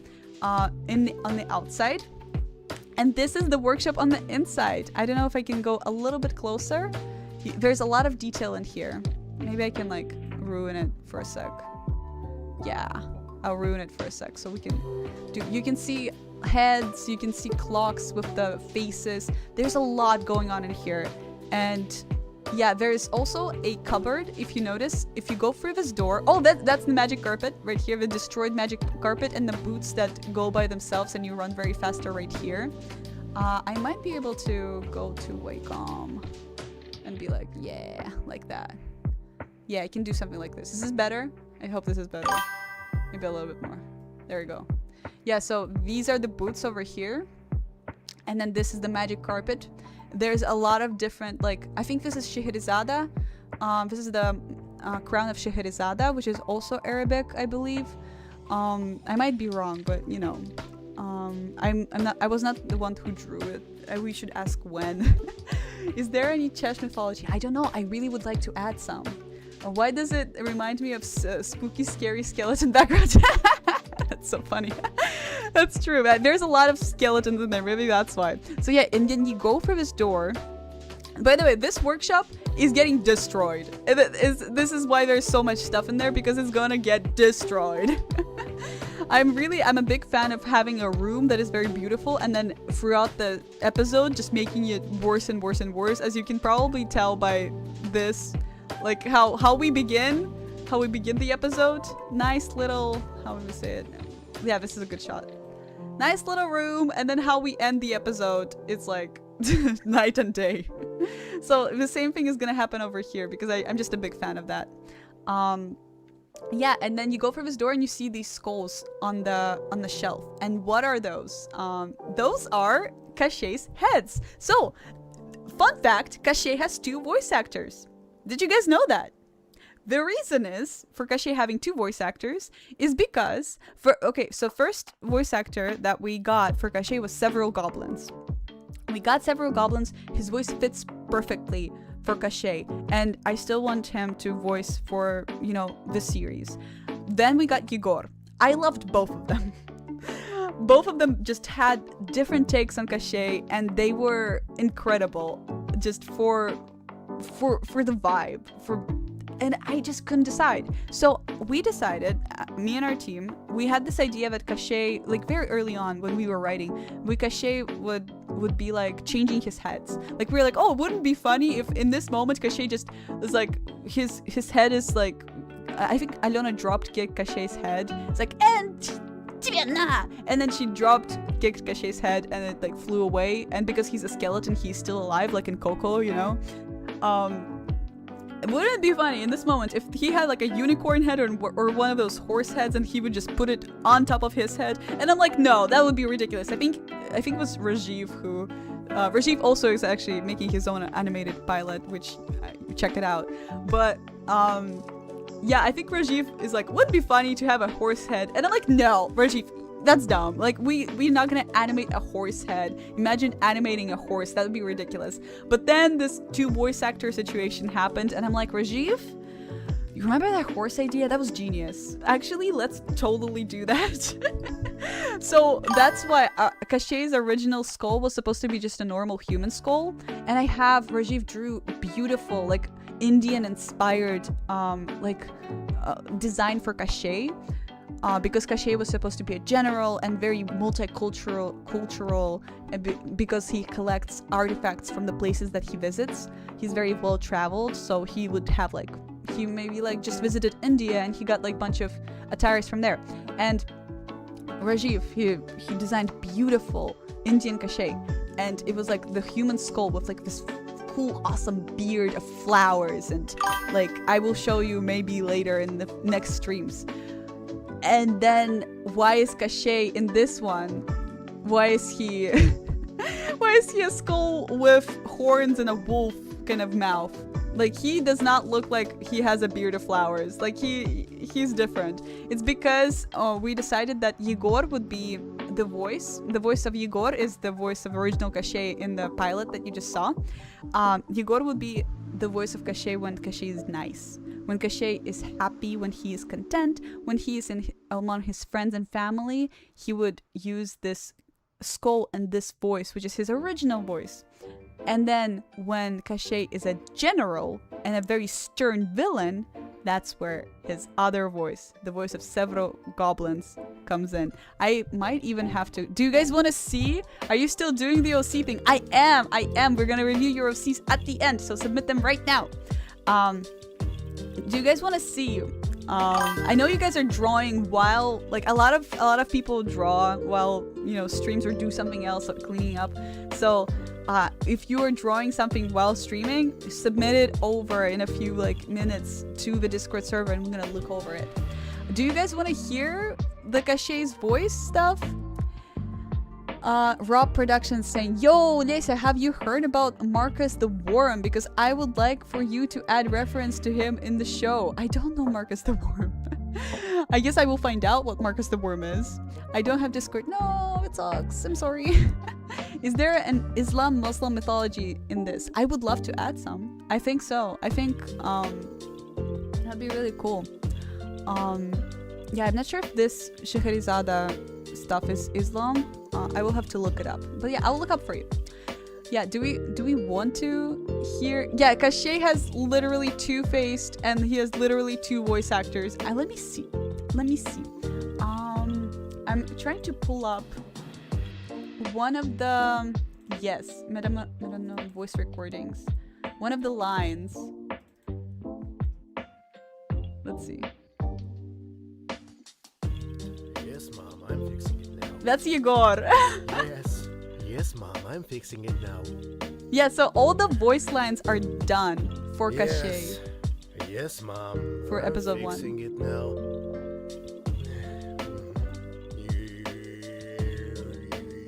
What are you doing? What? forgot what it was. Передача «Серебряный шар». Сегодня мы рассматриваем биографию великой певицы Oh, sorry. Мерлин Монро. Take one. I forgot. Take two. Oh my god. Yes, Mom. No, Mom. It is. I'm sending it over. Yes, Mom. No, Mom. It is. I'm sending it over. Okay, this is different cachet voice. Okay, let's see. Take two. Oh yeah, this is okay. This is the other cachet voice. This is the other one. It's DJ Lockbox and the Wombat here for you. Next is Duran Duran's Hungry Like the Wolf. Generic angry like... This is several goblins. Okay, gotcha. Me gear in direction. Take three. What did I do to deserve these? Oh my gosh. Oh, yep. Gotcha. Okay, this is me giving you direction. Take Like, four. okay, take 4. Let's go. Okay, a lot of like. My people will savor every bite of you. Like that. Wait, what? I forgot that line was in Or there. is that still sexy? Wait, what? God damn. Every bite. Wait, I need to listen to it. I'm sorry. This is Cachet's other voice, by the way. You've hung up on my mother. And for that, my people will savor every bite of you. Like that. Or is that still sexy? Yeah, it God was still damn. sexy. Oh my god. Oh my gosh, this is so funny. All right. Try again. Try Take again. one. Okay. You've hung up on my mother. And for that, my people will savor every bite of you! Oh my god, I love that. Oh, that was a good one. That was a good take. What else do we have? Hold on. This is so Take fun. three. That was something. Well, no matter. Just kids being hooligan kids. With dangerous, ancient magic. I can live with that. Oh, shit. Oh, wait, no, no swears. Whoops. Oops, yep. We get one. Take two. What? Okay, last one. Yippee. What? Wait, what? Wait, one more time. Yippee. That's so funny. Take two. Yippee. What was this even? What is this? Ah! What the? Okay, I think that's enough. That's enough fun. I'm sorry. Oh my god. Oh my gosh. Every bite of you all. I'll savor every bite of you. Yeah, but the problem with that line, it was too sexy. Okay, back to the music. Oh my god. But like that's Cachet. He is kind of daddy. And I'm okay with that. I'm very okay with that. Anyway, so yeah, this is the room of Cachet, and then this was drawn by Angela Howell. Angela Howell has this ability to just draw in perspective like no one else. Like her drawings, I mean, look at this. This is amazing. Look, there you go. I mean, look at the detail. Like Wen has so much detail. Angela has like, if Wen is this style, Angela is like this fine line, very intricate. If Wen is like very like, I don't know, like ornate, Angela is like very practical, you know what I mean? So yeah, very, very good. This was supposed to be Alona's room. Well, it still is Alona's room, and this is their kitchen where the magic happens. Well, not the cooking, but the actual portal magic is going to happen in the kitchen, and that's where most likely the next episode of Meta Nomad is going to be featured, in this kitchen. And it's very important because to have this Angela's design that she drew for us like 2 years ago already, because we will really be using it a lot. Most of the stuff is gonna happen here. And yeah, and then when drew these awesome effects. So the thing with Alona is that she uses her spit to create a portal, which is very fun. And this is how it kind of looks like. It sparkles and it's her spit. It's kind of gross now that I told you it, right? Yeah, so what do we have? It's short for Violet. That's funny, is that I'm working on an object show analog horror series, and it's taking me a lot of time and effort. I've added like a scene where it's like, oh, whoa, who did that? Your mom. That'd be me. Oh, so you're also working on a series. That's awesome. That's really cool. I would love to see it. Hello, and is it okay to post now? See, yes, post it. Post it. I know I've already asked, but what animation app do you use? Oh, I use TV Paint, and I use Toon Boom Harmony and Storyboard Pro and Procreate. Those are my 3 go-tos, and I also use a lot of Adobe products because you cannot really go without them, unfortunately. Okay, now are we ready to do some of the magic stuff? One wise man once said, "I'm Pickle Rick, Morty, I'm Pickle Rick." Family dude, that's very funny. So we had a lot of stuff. There's a lot more to go, and we're very close to the end. And we're gonna review your receipts in just a few minutes. Let's get through the magic. And this is very fun. This is my favorite part because I love magic systems. I love reading Brandon Sanderson, and you can kind of already see Mistborn is in there, of course. Do you guys know Brandon Sanderson? Are we into this?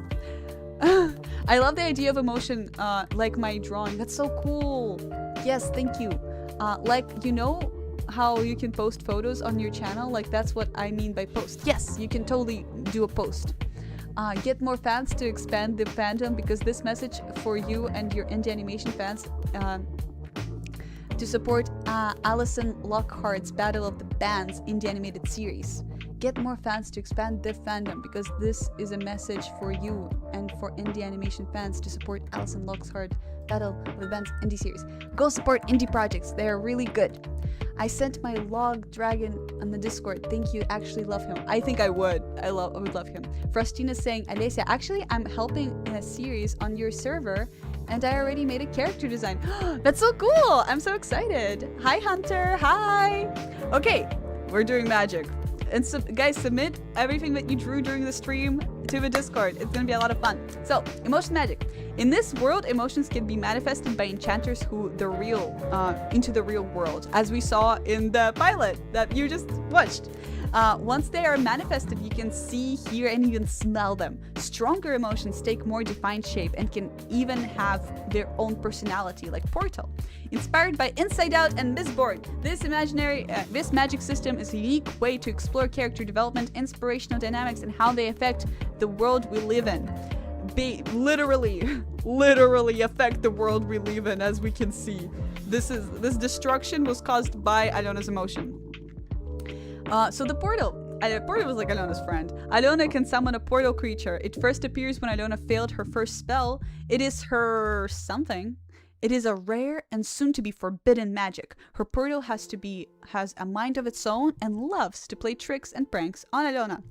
And yeah, Portal is the ultimate trickster. The amount of pranks and little inconveniences he causes during the 22-minute pilot that I'm working on is insane. It's like too much. Too much.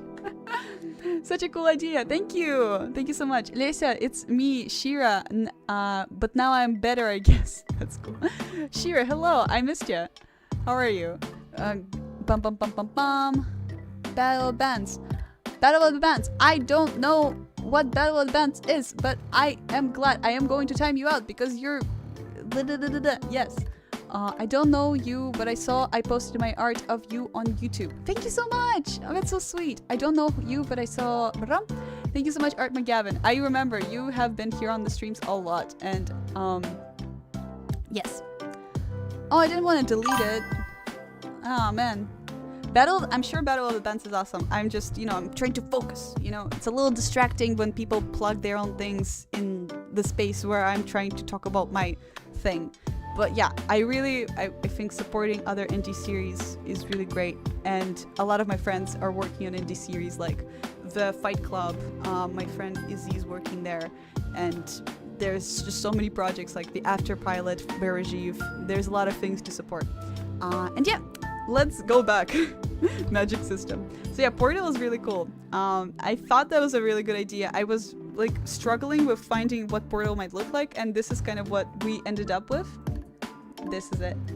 Boom. Very star inspired. Like a lot of eyes, a lot of arms, and I might in the future or for my Patreons show you like some of the early movies that I never released. Like Boredom is a Beast, the one that you just saw, is not my first movie. It's more of a it's more of my latest movie. One of the first iterations of Alona and her mom was in my second year film or third year film. It was like so bad. It was really rough around the edges is the one way to describe it. But yeah, in everything, so because this was for Crayola, this was a pitch to Crayola. It was like a $10,000 grant, and I'm like, I need this grant. This would allow me to make like an episode of a show. And because I thought it was so perfect. I thought Crayola would have picked it up because of the magic markers and like the hand-drawn style, and the characters were all about emotion and creativity. But Crayola rejected us. Sad, very sad about that, but it's okay. We're gonna apply for more things. And hopefully you guys are also going to support the show by watching this stream to the end, giving me watch hours to pay my animator team. Magic artifacts, so and magic markers crayons. So they were called magic markers. If I knew that it was going to be for Crayola, I guess I would have called it crayons, but it doesn't matter. They are magic artifacts. And they are born from a wish, which I thought was really cool. They're born from a wish and determination of the user. They're extremely rare and highly valued. After a magic artifact is born, anyone can use it. Magic markers, crayons are said to be born from childhood desire for expression. Every magical artifact has a unique and personal story behind it. And that brings us back to Cachet, actually, who works in a workshop of magical artifacts and preserves them and fixes them. He's like a dream fixer. He's like a collector. The collector. Someone commented that I sound like the collector from one of my shorts. I don't know if that's true. Do you guys think I sound like the collector from Owl House? Watch Why I Want is saying, I am working on an indie series, but I will take a while because I need to get good at animation. So maybe in my young adult, like 18, I might post or so I only have my designs. That's really cool that you're working on it right now. It's really good. Kinda. Thank you. Thank you, Saz. I posted my OC for you on my channel. Yes! Thank you so much. I can't wait to see it. I want magic markers. Me too. Me too, Frostine. Teal Fox Army. She was showing us her story for her pilot. I was. Yes. What was I doing? Yes. Is someone confused? What are we doing? We're doing pilot story. Yeah. And this is basically Addison's is not in here. I looked through this before stream. Addison is not here, but Addison is very talented. She animated the sequence with Dasha that looks badass, like amazing sequence. Felicia, you know Felicia. Ariel is here. Wenwu, Finn Jackson, Angela Howell, Giorgio Poliologo, and me. I'm there too. And this is our gang, and I'm just so happy, bro. I'm just happy. This is finally out. It just feels like such a weight off my shoulders to finally post this in here. It's like a step closer to actually making a series. I understand that this is not exactly, you know, the most capturing or captivating or the most like bestest animation in the world, and it's like, the internet is gonna go wild, but this is something that I've been working on for years, and this is very personal to me because it is about immigration, and I'm an immigrant, and I'm just so happy that it does resonate with you too. It means a lot to me that you also find comfort in this YouTube channel, in this community, and in this show. I am very grateful for you, and I hope you will continue watching and supporting me that way. Just enjoying my artwork that I make. It means the world to me when someone tells me, hey, your art is good. And that's what I wanted to actually show through showing your OCs, which we're gonna do right now. Guys, are you ready? We're gonna look at your OCs. Please submit them. You're gonna go to Bum, bum, bum. And we're gonna go back to drawing.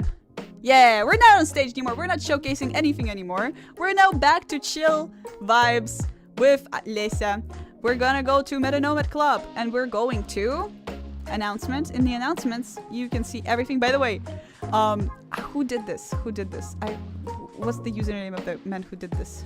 Of the woman? Oh, I cannot read the username. This person right here did this awesome collab and I've been looking at it. Frostina's here. It's so cute. I love it so much. Ah, look, I love it so much. Yeah, just a place where you guys can collaborate with each other and have fun. This is awesome. This is really good. Yeah, so I posted it on the announcements as well for you, and like just support. Like when you see an artwork reposted, let's add some emojis. Let's be like, this is the best thing ever. Ah, I love it so much.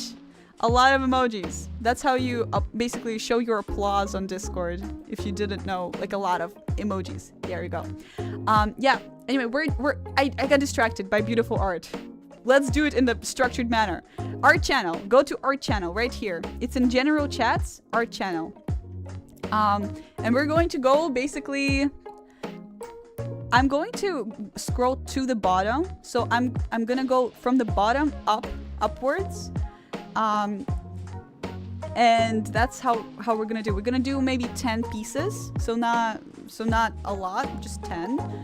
Maybe more because I love looking at your work. There's another collab where 20 people have. Oh, really? 20 plus people? That's crazy. By the way, why did you chose my OC for the first animates? I am the I, by the way. Oh, Miguel. Yes. So, Manuel. I chose your OC because it was really cool. Your one IOC was very unique design, and I thought it would be nice. You also asked a really fun question and it was like a Q&A video, and I wanted to draw the people's OC who asked the questions. So yeah, I wanted to draw you. It's really like with the Q&As, when I do a Q&A video, it's really like who asks a good question, I'm gonna draw you in there, you know, as a person asking questions. And if you just submitted an OC, I am choosing them randomly, so it's fair. Like I'm not really like picking, oh, I like this more, I like it, because it's like personal bias in there. I like all of them a lot, right? I do just close my eyes and click and then being like, yep, that's the OC that we're gonna draw, and that's it. Sometimes though, a scene requires a specific type of OC in there. Like for example, I needed like a human with no defining features, so I'm like, okay, let me see if there's any human characters on YouTube, because I need like to fill this role. And other times I'm like, I need the freakiest monster. Let me just find the freakiest monster for this scene, and I choose it by like typecasting. But most of the time it's completely random because it's, you know, yeah. And I also Patreon. Oh my god, let me, before we go, like, okay, submit right now. I see 5 more people submitted. Go submit. While you do that, let me tell you where you can actually 100% guarantee chance for me drawing your OC. So on my Patreon, there's a membership tier called Movie Mate. And then the Movie Mate, it's only 15 members because I can only do 15 OCs every month. But if you basically join the Movie Mate membership, you will get your OC drawn 100% in my video, and there's only 15 slots open, so your OC is guaranteed to appear in the Storytime submissions. And you cannot choose where exactly it's gonna appear, but it's going to be animated with care. Sometimes I draw maybe one frame and like tween it a little bit, but your OC might get a little bit more attention because you are my Patreon, and that's just something. That's just something for me.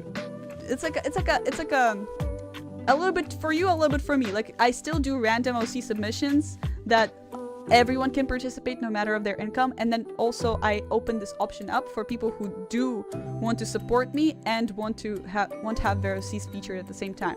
So yeah, and then there's a $100 option which does the exact same thing, but at a higher price, because maybe someone with a lot of money wants to help me out. Anyway, 19 submissions. Okay, I see. Oh, sorry, chat is covered. Sorry about that. Yeah, $30 a month. Don't even worry. Don't worry about it. I will look at your art and I will communicate with you. Like if you message me on Discord, I will most likely respond. Sometimes not. I have a lot of messages there. But if you like ask me a specific question of like, hey, tell me how I can improve like drawing my hands, I will most likely respond.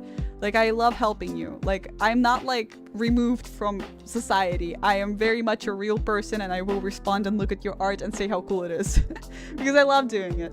Okay, let's get it to 20 and then let's start.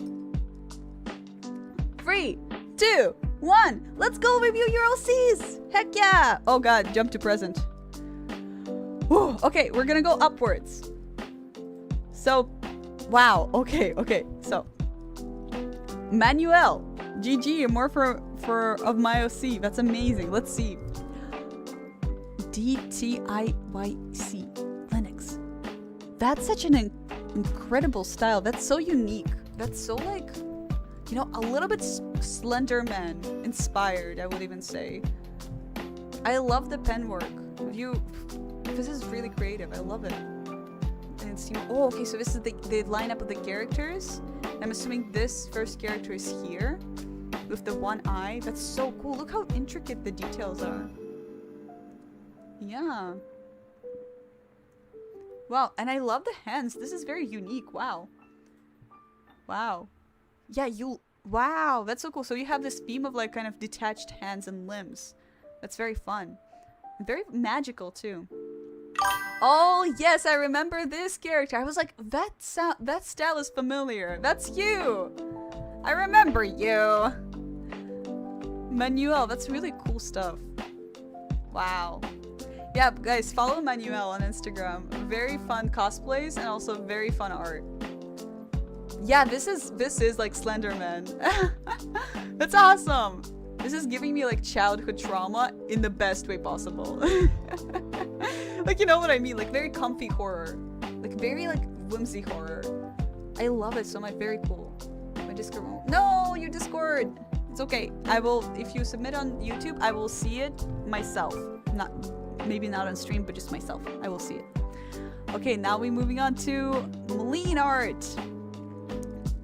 Hey kiddo! Oh, that's cute. Oh, I love the asymmetrical braid. It really helps to kind of get the characters to stand out and be a little bit unique. The different, okay, you cannot underestimate the power of asymmetrical eyebrows. I know the DreamWorks face is a meme. This is not it. This is life. You can see the crooked smile, the asymmetrical eyebrows, the kind of lines that go every which way. That's what gives character and life and, you know, personality. This is awesome. I love this. This is giving me like a fighter probably type because of the turtleneck and the exposed shoulders. And perhaps they are, perhaps they're not. But yeah, it's just really cool design. I love this braid. Very nice. Very cool stuff. Thank you, Meline Art. Very awesome. Little darling, okay. Little darling, you always submit the best work. Let's see. The first two are old drawings from high school, and the second based off of my dream my boyfriend had before we got together. And the rest are very, very old comic I did when I was in the freshman summer school, when looking from left to right, 3 or 4 years old in this year. Oh, cool. Okay, so the first ones are drawing from your high school. Oh, wow. Woo! Wow. What is that? Wow. Oh, and that's the dream of your boyfriend. Was that a real or a dream? Did you guys meet once upon a dream? Tell me honestly, did you meet once upon a dream? Because that's so romantic. I am here for it. Because it, like, the two figures might imply, and it's under a tree, you know, Kissing, sitting on a tree.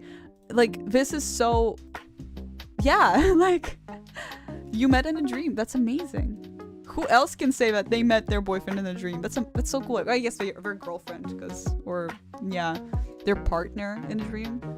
That's beautiful also. I love your style. The purples always stand out. The secret of the arts.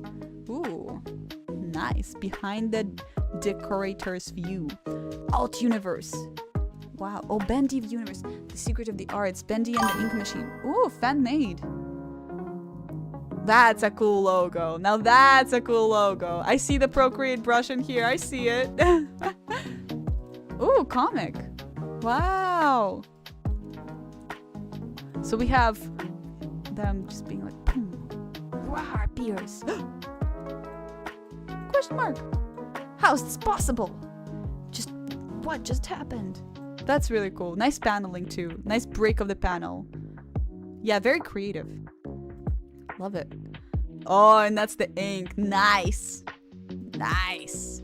Oh, that's badass. Look at that. Rawr. Woo. How is this possible? What has just happened? Little Darling Productions. Very cool. Nice. And there's another one. Oh, this is really awesome. That doesn't make any sense. Nice. And you can see how the dialogue is changing as you're just kind of refining and refining things. Yeah, very cool. Very creepy. I love it so much, Little Darling. Thank you for submitting. Manuel, more stuff. I think we already looked at your stuff, but yeah, let's look again. Oh, that's beautiful. Oh, that's gorgeous. Oh, it's like pastels or I'm not sure if it's pastels or acrylics. Might be acrylics. Very cool. Violet submitted Careless Carl, Alex Anomaly, Safety Sam. Interesting. What is this? Is this also a bendy ink machine? That's awesome. Oh my god, I drew fan art during stream. Thank you, Violet, so much for submission. That's very cute. Puzzle pencil. Oh my gosh. Thank you so much for the fan art. That's amazing. You captured my Lesya-ness. I love it. Thank you so much. I love it. Oh, the ears are so cute. Aw, thank you. Yeah, look at the anatomy here.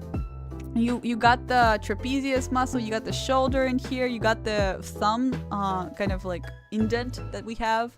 Nice fingers too, like you're not afraid of drawing hands, and that shows. And that's gonna get you far in the art industry, not afraid of drawing hands. You can put it on your resume, not afraid of drawing hands. Oh my gosh, amazing. Waffle! Frostina saying, I'm not very good with comics. I wish I could know how to do it right. I don't know. You just do the vibes, man. You have to read a lot of comics to be a little bit better at comics. But yeah, this is really good. Thank you so much, Puzzle. That's so cute. Okay, Ender is saying, this is my long Dragon OC Pyrog. His powers and role are a bit of a twist in on real Asian style dragons, where those dragons focus on weather, rain, etc. Pyrogi, I'm hungry. Pyrogi is the opposite, with a heavy focus on earth and fire. However, he still helps with plant growth through volcanic ash. Oh, because they have a lot of nutrients in volcanic ash, which is one of the best things you can use to fertilize plants. He's a symbol of warmth, food, and shelter, and he's considered anathema to deny help. Anathema to deny help for those in need. Look at that. Oh, that's such a great design. Wow. Look at this fur. You just can feel like he's massive. This dragon is massive. Look at these horns. It's like sprouting almost like branches. That's what I love about it. That's so cool. And the little wigglies. What's it called? What's it called? I forgot. Teeth? They're not called teeth. What is this called? This is how you know I've been streaming for too long. It's okay. It's called mustache. I love the mustache. Very cool. And then the glowing, like kind of veiny stuff over here. Very nice. Caterpillar almost. Yeah, it's giving me, I want to hug this guy. Like, because he's so soft and big and he seems like fluffy. I want to hug him. I want to hug, what's his name? Pierogi, yeah. So bad. Oh, so cute. Thank you so much, Ender, for submitting. Captain Bonnie is submitting. What do you think of my OC? His name is Captain Bonnie. Sorry if the first image is in Spanish. He doesn't have magic, but I'm sorry that the first image is in Spanish because you edited. Because I cannot read Spanish and I will attempt to read Spanish. And I'm sorry about that, but Also, welcome, you're new here. He doesn't have magic, but he has technology. Technology. And he loves him ham and cheese empanadas. That's so cool. And any ham and cheese food. He's 16 years old, but he has a soul and heart are those of little boy. Aww. I think 16 is also a little boy. My baby, a loving nickname for my characters, has a custom series. A friend made the drawing for my birthday, August 5th. Happy birthday! Yay! Happy late birthday. And he is very huggable. He looks very huggable. Okay, let's attempt bad Spanish. Información de personajes de las aventuras de Captain Bonnie. Captain Bonnie y Mecha Blinky. Nombre, Captain Bonnie. Edad, 967.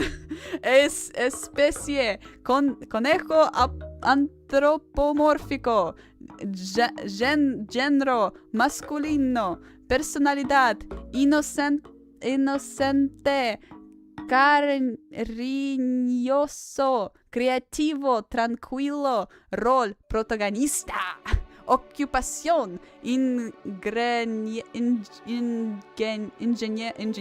super inteligente, debilidad, muy poca fuerza. Am I doing a good job? I am talking Italian. I'm so sorry. Dad, 6'7". Oh my gosh. Hello, Witch of the Wand. Hi. Oh god. Oh my god. Yeah, I'm sorry about the 6'7", you guys. I tried. Yeah, I love the design. Me gusta the design. I'm speaking Italian. You're doing your best. That's probably the most backhanded compliment you could have ever possibly given me. Roxy, I love you. I remember you, Roxy. That's so funny. Oh my gosh. I love this. Let's see. Oh, he has like a little cap. That's so cool. On the ears. That's amazing.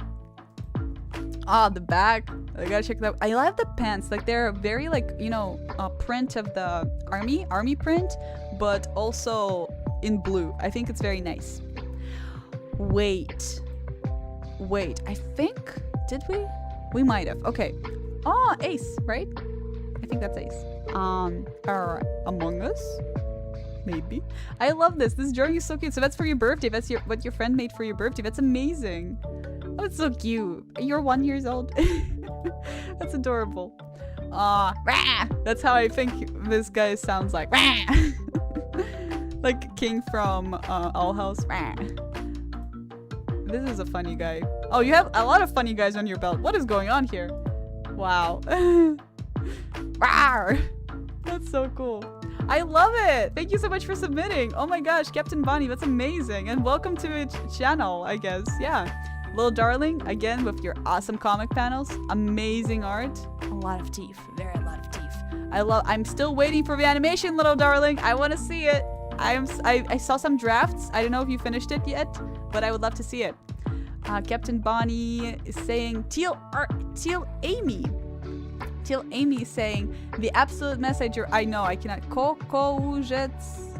I'm so sorry, I should just stick with what I know. The absolute mess I drew.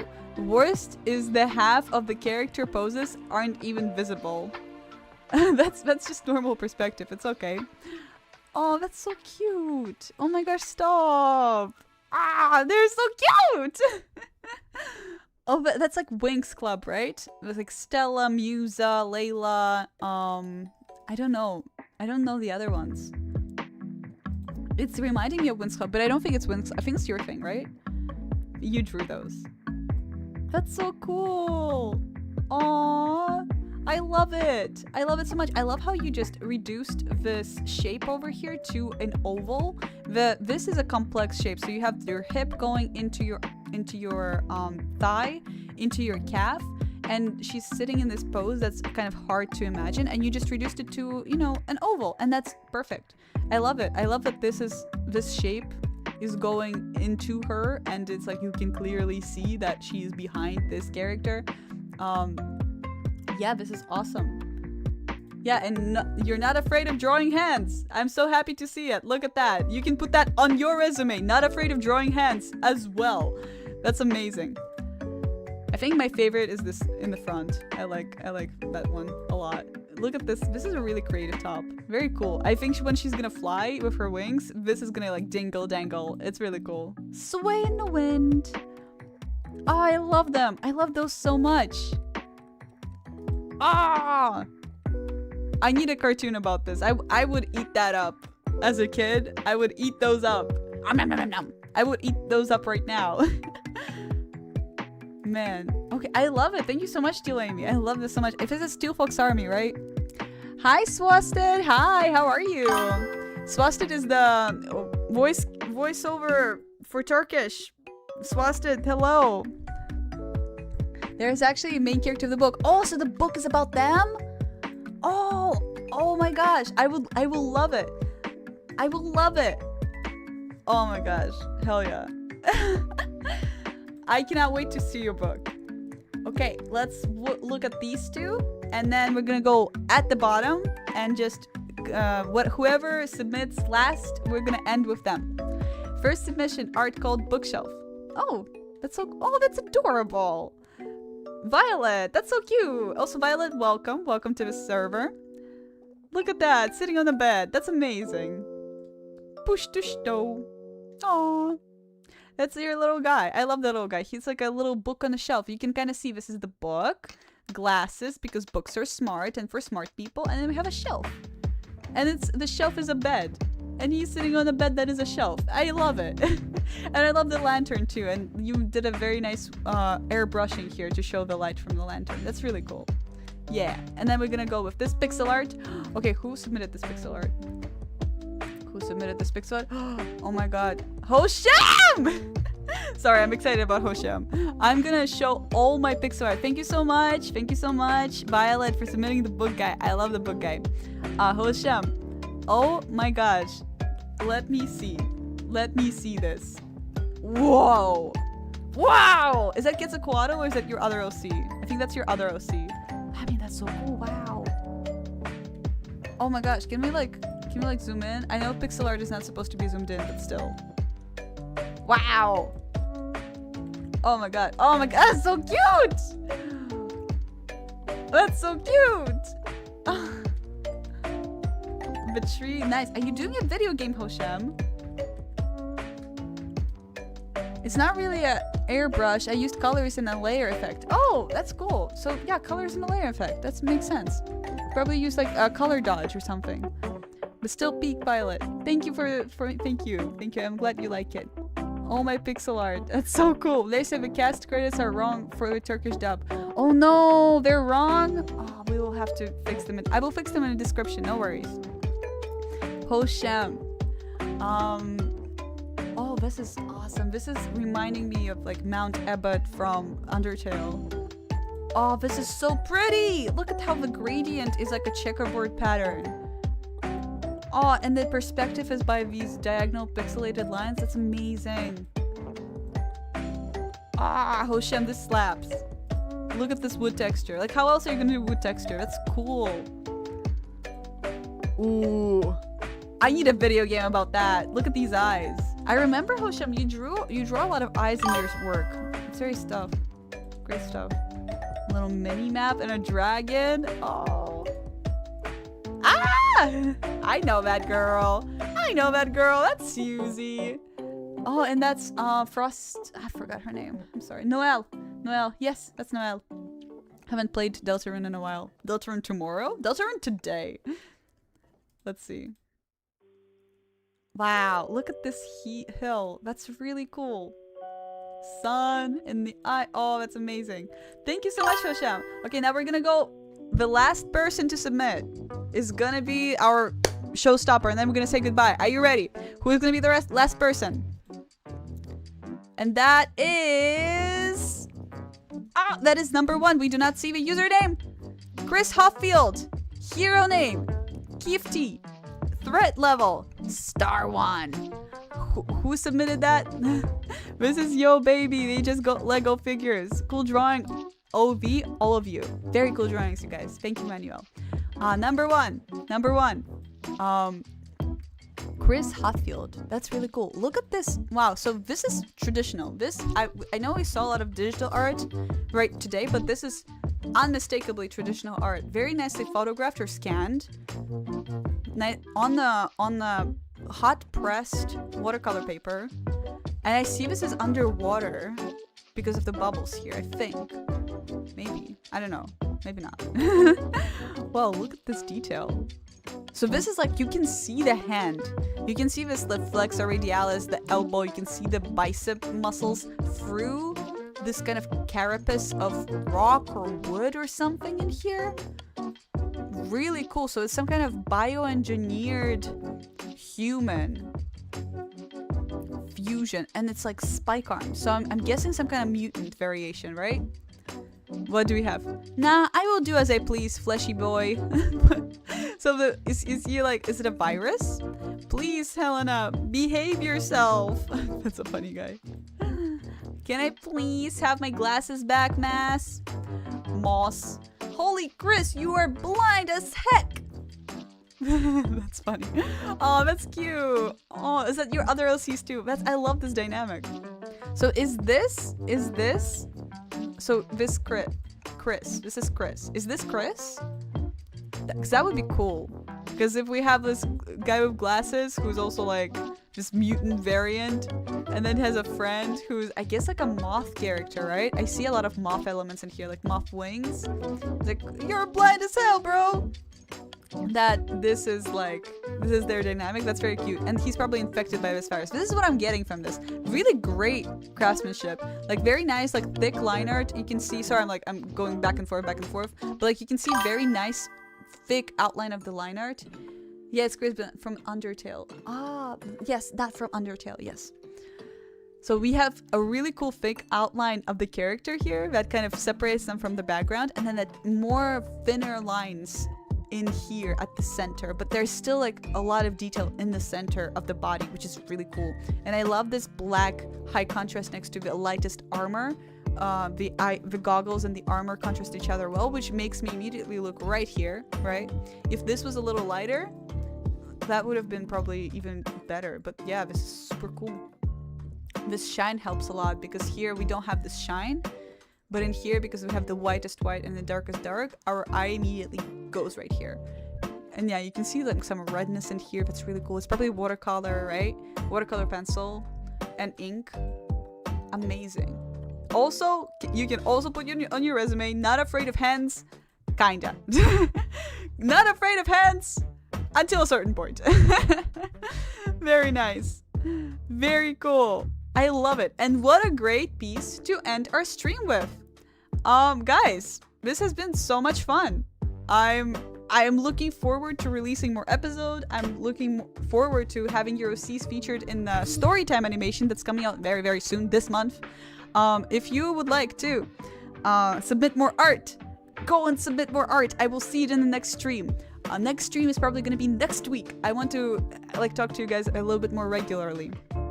What? But I only just joined. No! Nora, no! I'm so sorry. Hello. I'm so happy you're here. Thank you for joining. If you have not yet seen Boredom is a Beast pilot episode, go see that. And if I know I'm saying goodbye right now, but you can totally just start watching the stream without me being live. Just having my voice in the background as you do chores or draw. I always find that's a good inspiration. So yeah. Zaz is saying still a bit bummed that my thing didn't get seen right now, but hopefully I'll get next stream. Okay, you're bummed? Where is Zaz? Let me see. Zaz. Are you here? Searching. Zaz. As I'm going to scroll and see. Oh, I know you. I love your comics. Manuel is here. Nice. Zaz, I do not see you, Zaz. I will scroll through this art page so everyone gets at least a little bit of screen time, even if I don't break your artwork down. I still think it's very valuable and cool. Look at this bloom wings. I mean, look at this. It's amazing. You guys are so talented and I want to see Grillby. Amazing. Frostine is here. Really good art. great art collabs and stuff. I can't vote if I do. I was petting my cat for too long. Oh no. Sorry, I was drawing and petting my cat for too long. Okay, what? You can never pet your cat for too long if your cat lets you. Very cool stuff. You guys relax, there's still millions of C's. No, you gotta scroll down for the one mad scientist. Mad scientist. Okay, Zaz. Let's see. But yeah, this has been such a fun blast of a stream. I enjoyed every second of it, and thank you so much for joining. We're gonna say goodbye, Zaz. Next stream, you hopefully will join and submit your C's again, because I don't know your username on thing. Guys, so much fun! I had so much fun with you. If you have not already seen, go see and check out Boredom is a Beast minisode that just came out and is like, you know, super cool and awesome, and will help if you watch it to the end, it will help us make more episodes. You don't even have to join the Patreon. I know I'm stressing my Patreon. Guys, you can help me by watching the stream, by watching the Boredom is a Beast series. Every single second that you watch it, it's counting towards monetization, which will help pay our team to make more videos. And thank you so much for joining. You have been such great audiences, and I had so much fun with you. And bye Nora, bye Hunter, bye Teal Fox Army, bye Prime, bye Hoshem, bye guys. Have a lovely rest of your day. And with that, I leave you